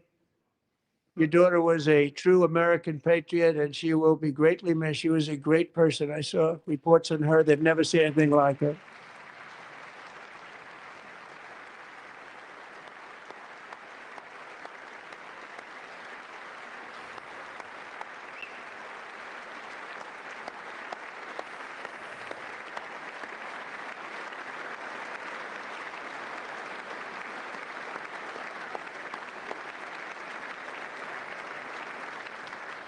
So sorry. Thank you very much. A great young lady. I saw reports that were like, perfect. She was perfect.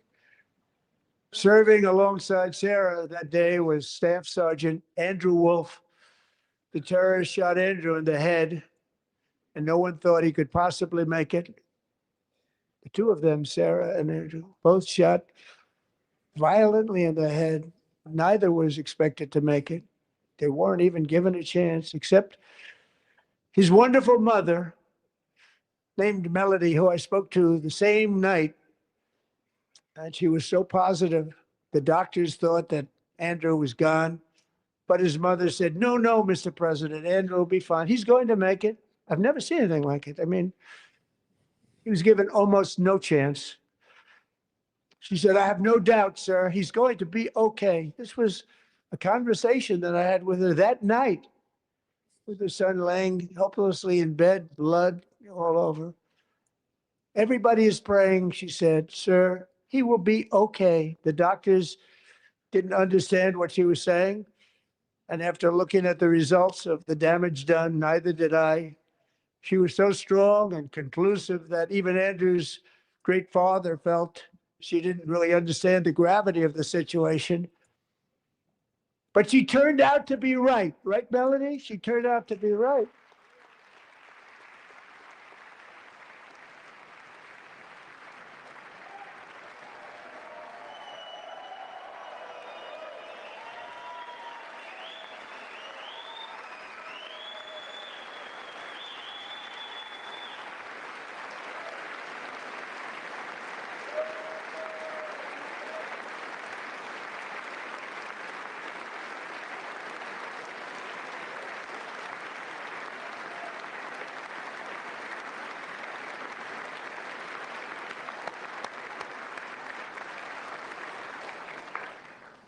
Amazing, actually.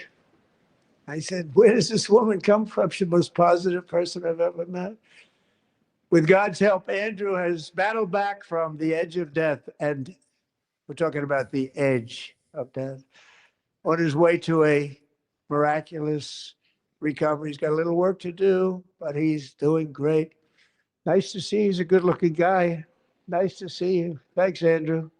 Thank you very much.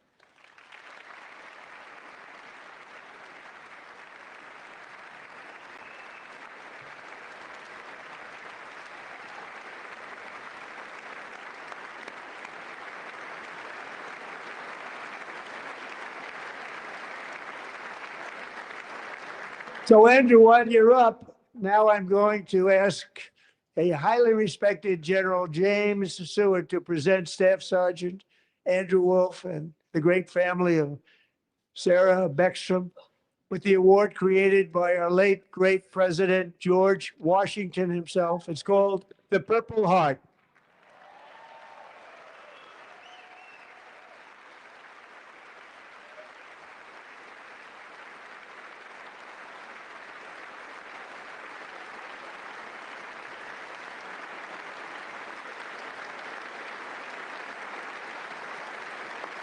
Nice.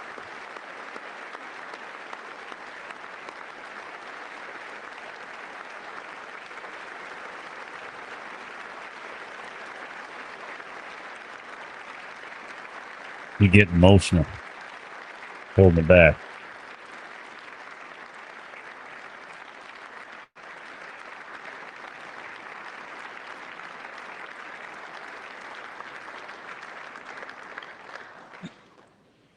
We love you all.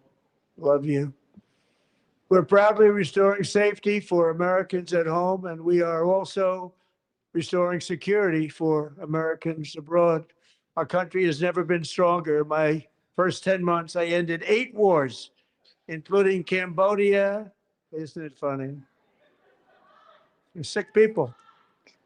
Cambodia and Thailand, Pakistan and India would have been a nuclear war. 35 million people said the prime minister of Pakistan would have died if it were not for my involvement. Kosovo and Serbia, Israel and Iran, Egypt and Ethiopia, Armenia and Azerbaijan, the Congo and Rwanda, and of course the war in Gaza, which proceeds at a very low level. It's just about there.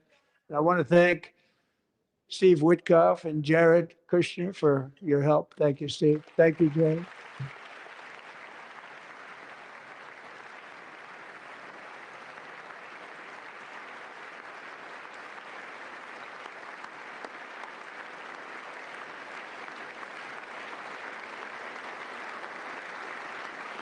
And I also want to thank the man they report to, Secretary of State Marco Rubio. Thank you, Marco.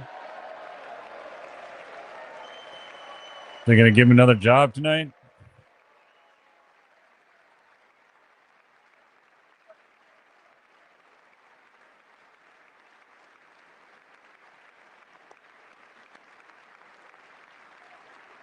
People like you. You know, Marco got 100% of the votes when he was in confirmation. I think our next one was about 54%. And some of the Democrats are now saying, I can't believe we approved that guy. And he said it's an honor that they feel that way, right, Marco? You have done a great job, great Secretary of State. I think he'll go down as the best ever.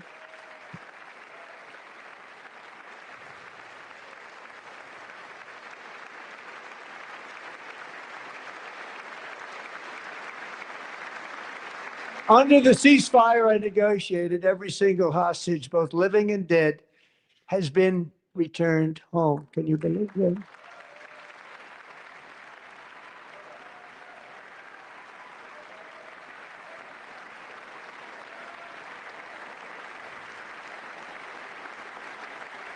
Nobody thought it was possible. Nobody thought that was possible. Both living and dead. And those parents who had a dead son, their boy, they'd always tell me their boy, they wanted him as much as though he were living. That was an amazing period of time. And they came back, and when we got all of the living hostages back, and many, many before that, but I always said those last 20 are going to be very tough, but we got many, many more, hundreds. But I said those last 20 are going to be tough. We got them back, but we only got back 14 or 15 of the dead of the 28. And believe it or not, Hamas worked along with Israel, and they dug and they dug and they dug. It's a tough thing to do. Going through bodies all over, passing up 100 bodies sometimes for each one that they found. Tough job. And they finally got it back to 27. And then Steve and Jared, they got it back to 28. They found all 28. Nobody thought that was possible, but we did it. And I remember the family of the 28th. They were so grieved, but they were so happy as it's possible to be. They had their boy back. The mother said, "Sir, we have our boy back." What a period of time that was, but we got them all back. So thank you both very much. Take care.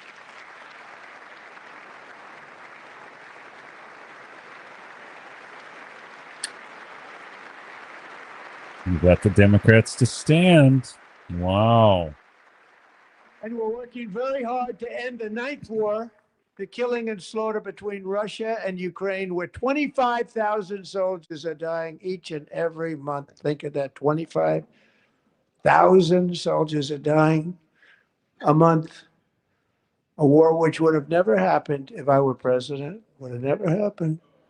As president, I will make peace wherever I can, but I will never hesitate to confront threats to America wherever we must. That's why in a breakthrough operation last June, the United States military obliterated Iran's nuclear weapons program with an attack on Iranian soil known as Operation Midnight Hammer.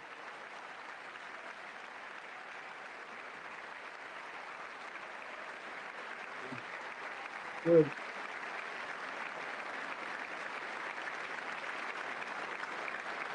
For decades, it had been the policy of the United States never to allow Iran to obtain a nuclear weapon. Many decades. Since they seized control of that proud nation 47 years ago, the regime and its murderous proxies have spread nothing but terrorism and death and hate.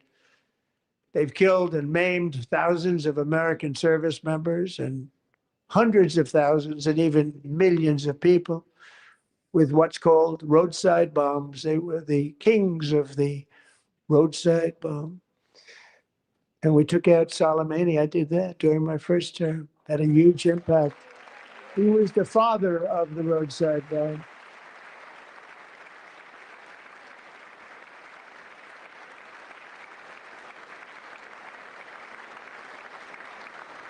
And just over the last couple of months with the protests, they've killed at least, it looks like 32,000 protests, 32,000 protesters in their own country. They shot them and hung them. We stopped them from hanging a lot of them with the threat of serious violence. But this is some terrible people. They've already developed missiles that can threaten Europe and our bases overseas, and they're working to build missiles that will soon reach the United States of America. After Midnight Hammer, they were warned to make no future attempts to rebuild their weapons program, in particular nuclear weapons, yet they continue starting it all over. We wiped it out and they want to start all over again and are at this moment again pursuing their sinister ambitions. We are in negotiations with them. They want to make a deal, but we haven't heard those secret words. We will never have a nuclear weapon. My preference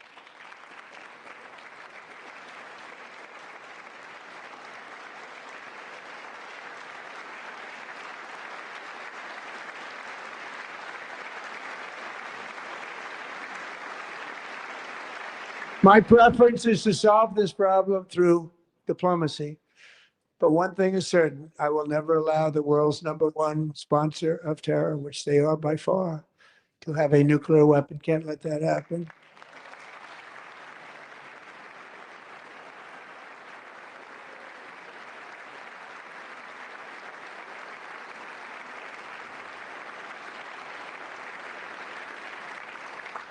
And no nation should ever doubt America's resolve. We have the most powerful military on earth. I rebuilt the military in my first term. We're going to continue to do so. Also, we just approved a $1 trillion budget. We have no choice. We have to be strong because hopefully we will seldom have to use this great power that we built together. It's really called peace through strength, and it's been very, very effective.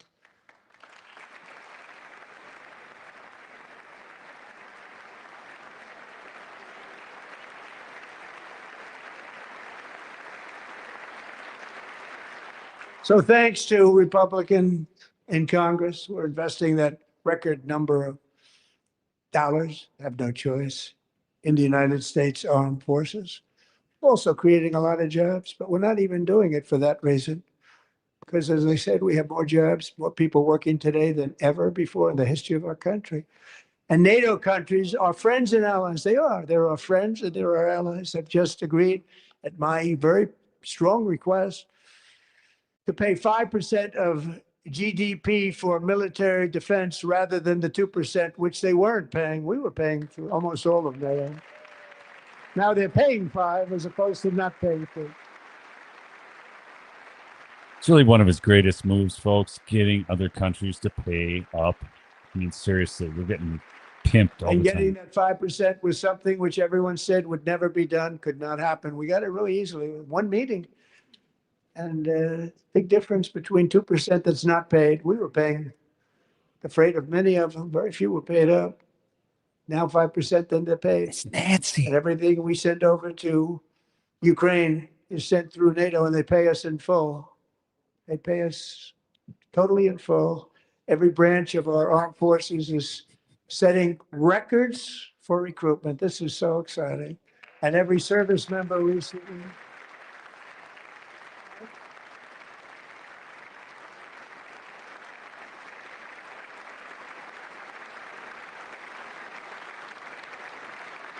And every service member recently received a warrior dividend of $1,776.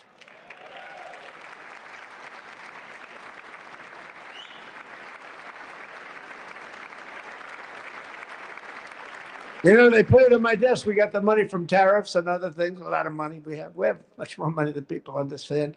Have to rebuild that program a little bit, but it won't take long.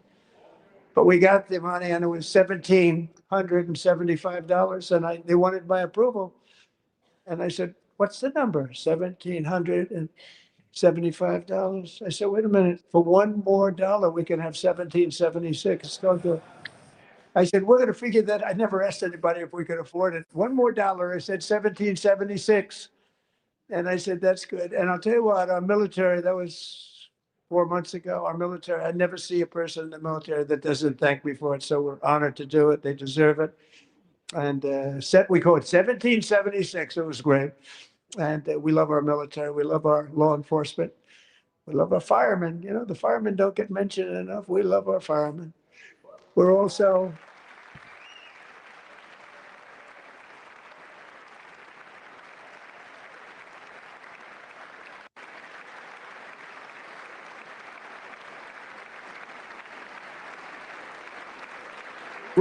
restoring American security and dominance in the Western Hemisphere, acting to secure our national interests and defend our country from violence, drugs, terrorism, and foreign interference. For years, large swaths of territory in our region, including large parts of Mexico, really large parts of Mexico, have been controlled by murderous drug cartels. That's why I designated these cartels as foreign terrorist organizations, and I declared illicit fentanyl as a weapon of mass destruction.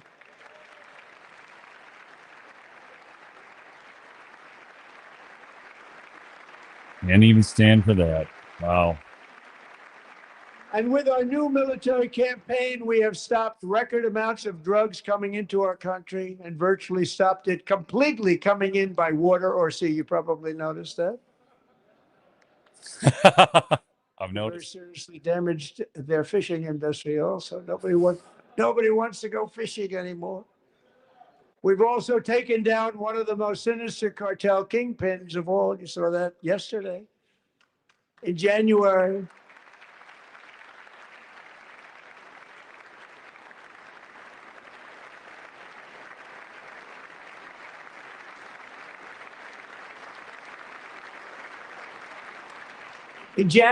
elite American warriors carried out one of the most complex, spectacular feats of military competence and power in world history. No one's seen anything like it. Foreign leaders, I won't tell you who, called me and they said, very impressive. They couldn't believe, they all watched. They saw what happened. This is a different fighting force that we had years ago when we fought to tie. No, it's a great fighting force. I'm so proud of it. Look at Space Force. Space Force is my baby.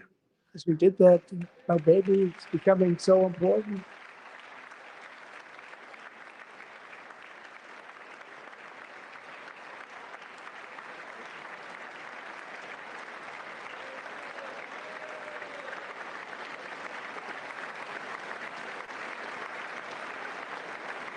And America's armed forces overwhelmed all defenses and utterly defeated an enemy, good fighters, to end the reign of outlaw dictator Nicolas Maduro and bring him to face American justice.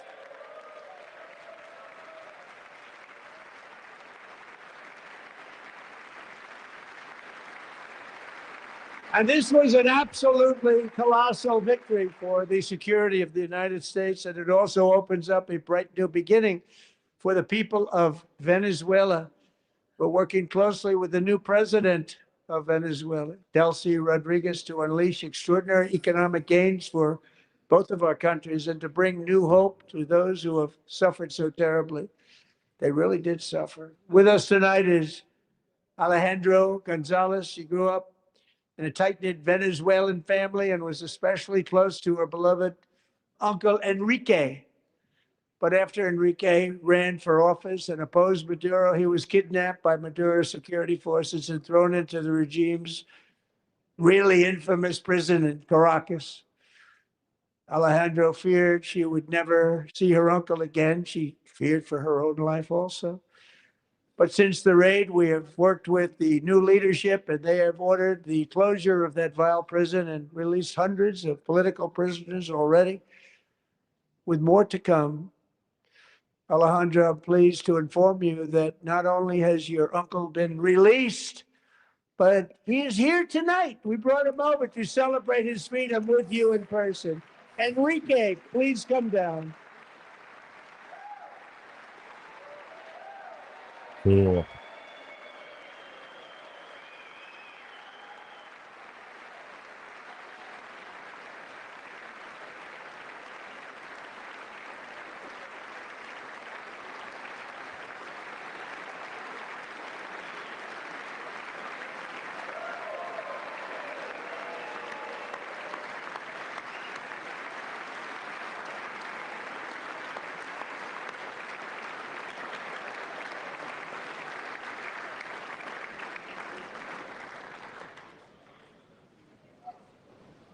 Thank you, Enrique. Have a good time.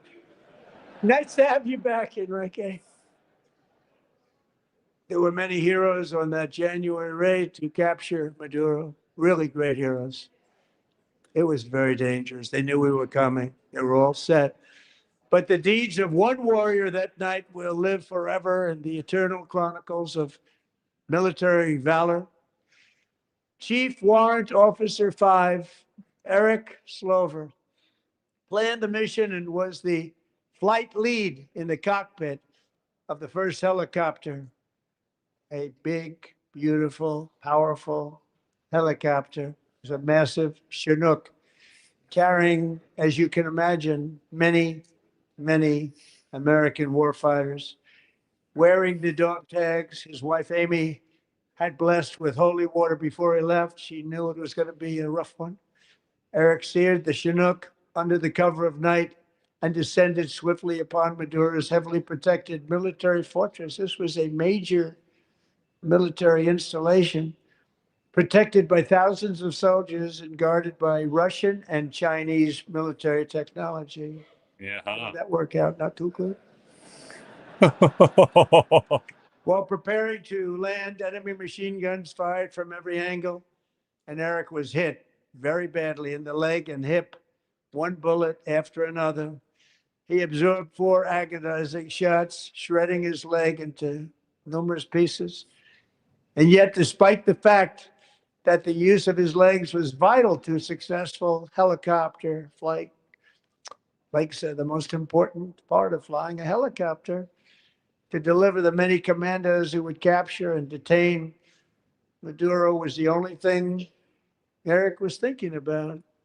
Then, even as he was gushing blood, which was flowing back down the aisle, helicopter lands at a steep angle. The machine gun stood right in front of him. They were right in front of him, two machine gunners who escaped the wrath of the previous planes.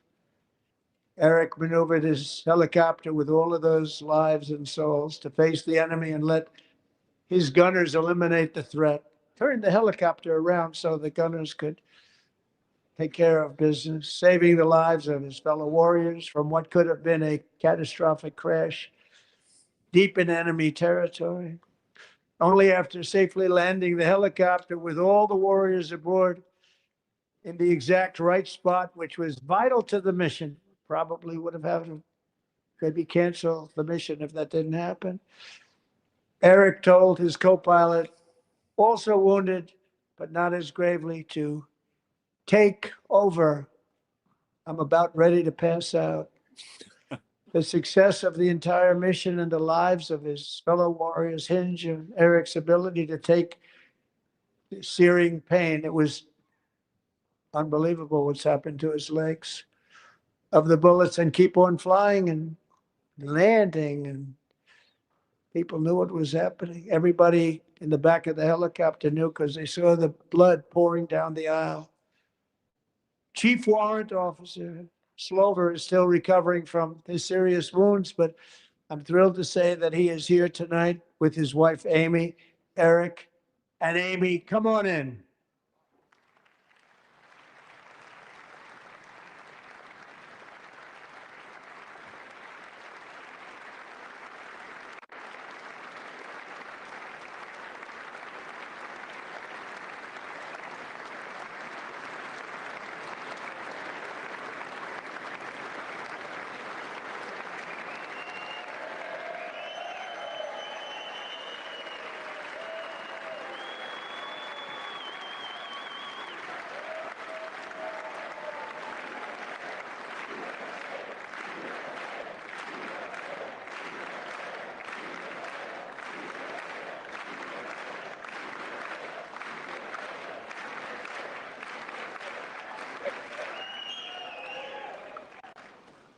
So we have a surprise, Eric and Amy. In recognition of Eric's actions above and beyond the call of duty, I would now like to ask General Jonathan Braga to present Chief Warrant Officer Slover with our nation's highest military award, the Congressional Medal of Honor. Wow. So that's cool. Like, that's really cool.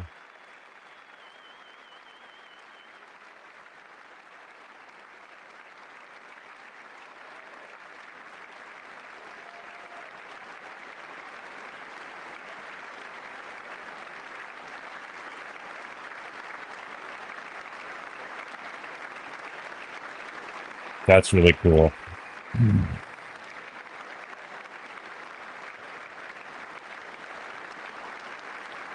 About as cool as it gets.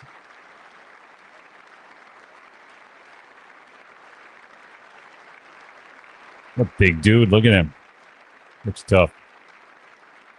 I like him. Looks like a man's man.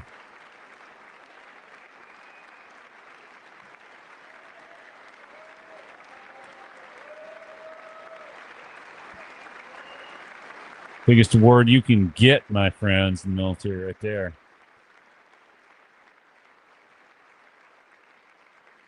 Even got Democrats to stand. It's amazing. Well, thank you very much, Eric and Amy. Great to get to know you, and met with them and with a lot of their fellow warriors at Fort Bragg recently. You notice the name Fort Bragg. We have it back. We brought it back. We won the First World War with it, the Second World War with it, and then they decided to change the name. So we changed it back. Everybody wanted to change back too. And 10 of Eric's fellow warriors from that incredible night of victory will also be receiving medals at a private ceremony that will soon be held at the White House. And Eric will be there. Thank you.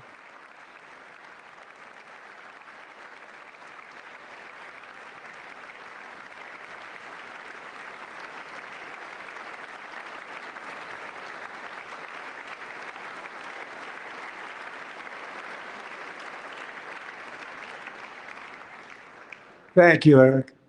That's a big one. Tonight, we've celebrated many truly extraordinary American patriots, but there is one last living legend to honor before we go. He is one more heroic American aviator, Navy fighter pilot. Royce Williams served in World War II, Korea, Vietnam, flying more than 220 missions. In the skies over Korea in 1952, Royce was in the dogfight of a lifetime, legendary dogfight. Flying through blizzard conditions, his squadron was ambushed by 7 Soviet fighter planes. It was his first aerial combat of the war, and despite being massively outnumbered and outgunned, Royce led the takedown of 4 enemy jets and almost destroyed the others, vanquishing his adversaries while taking 263 bullets to his own plane and being seriously hurt. His story was secret for over 50 years. He didn't even want to tell his wife, but the legend grew and grew. But tonight, at 100 years old, this brave Navy captain is finally getting the recognition he deserves. He was a legend long before this evening. Royce, please stand up, and I will ask the First Lady of the United States to present Captain Royce Williams with his Congressional Medal of Honor. No way. Wow. That's pretty.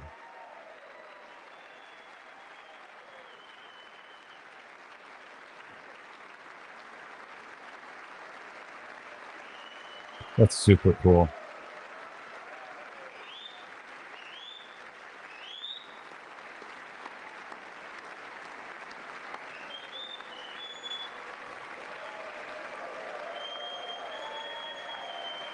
Wow.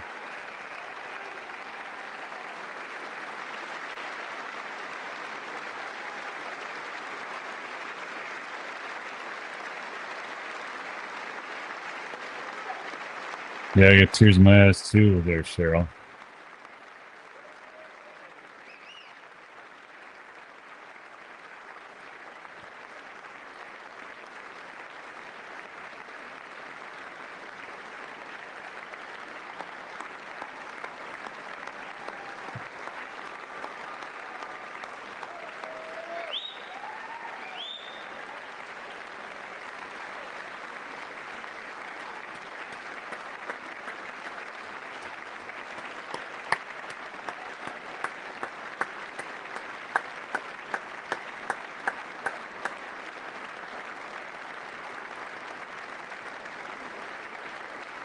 That's a way to cap that speech off right there.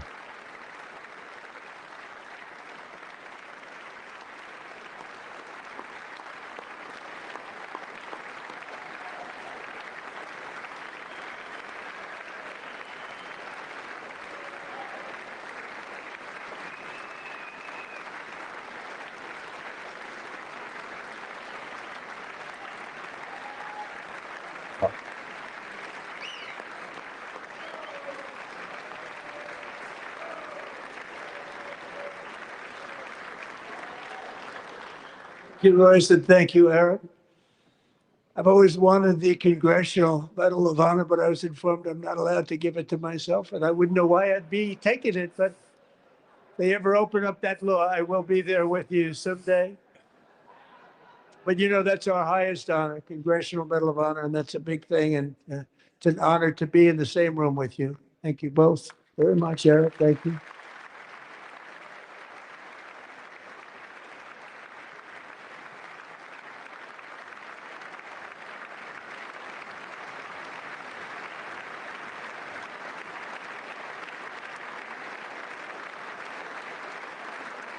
Thank you. 250 years is a long time in the life of a nation, but in another sense, it's really a mere moment in the eye of history. 2 of the gentlemen we met in the gallery this evening took their first breaths 1 century ago, 100 years before that, on July 4th, 1826, the author of the Declaration of Independence, brilliant, Thomas Jefferson, drew his last breath. Just a single long human lifespan separates the giants who declared and won our independence from the heroes who stand among us tonight. Everything our nation has done, everything we have achieved, has been the work of those few great lifetimes. In those brief chapters, Americans built this nation from 13 humble colonies into the pinnacle of human civilization and human freedom, the strongest, wealthiest, most powerful, most successful nation in all of history. Americans ventured out across the daunting and dangerous continent. We carved paths through an unforgiving wilderness, settled a boundless frontier, and tamed the beautiful but very, very dangerous Wild West.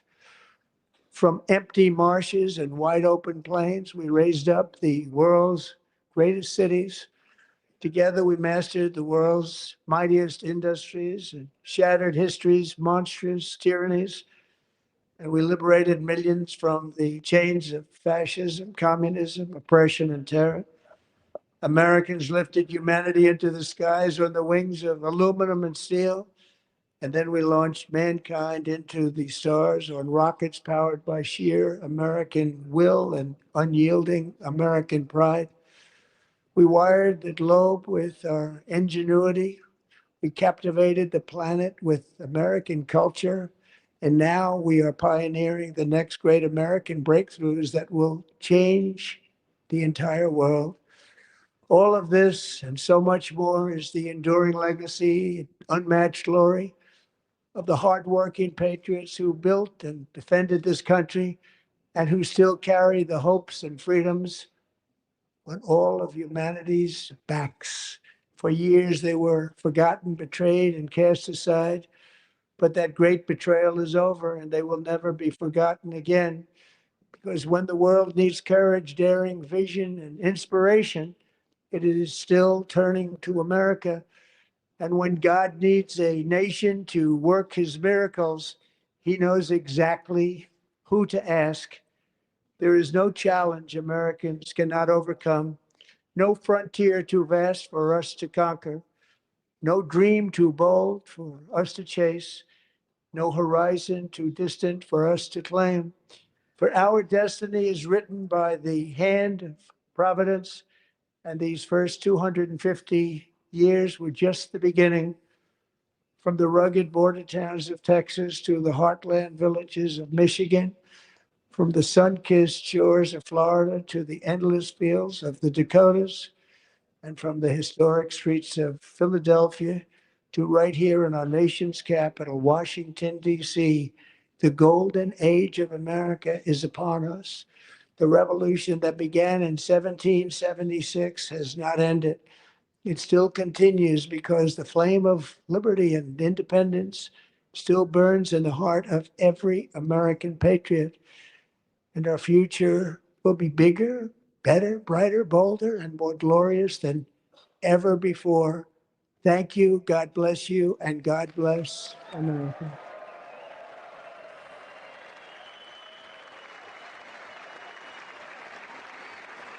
Awesome. There you have it, folks. State of the Union. What you guys all think? Put it in the comments. What'd you think? Man, it got pretty rowdy there for a little bit.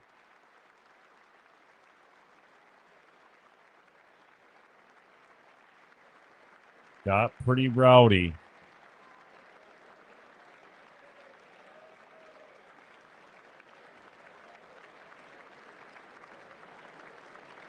No, I cannot, Michelle.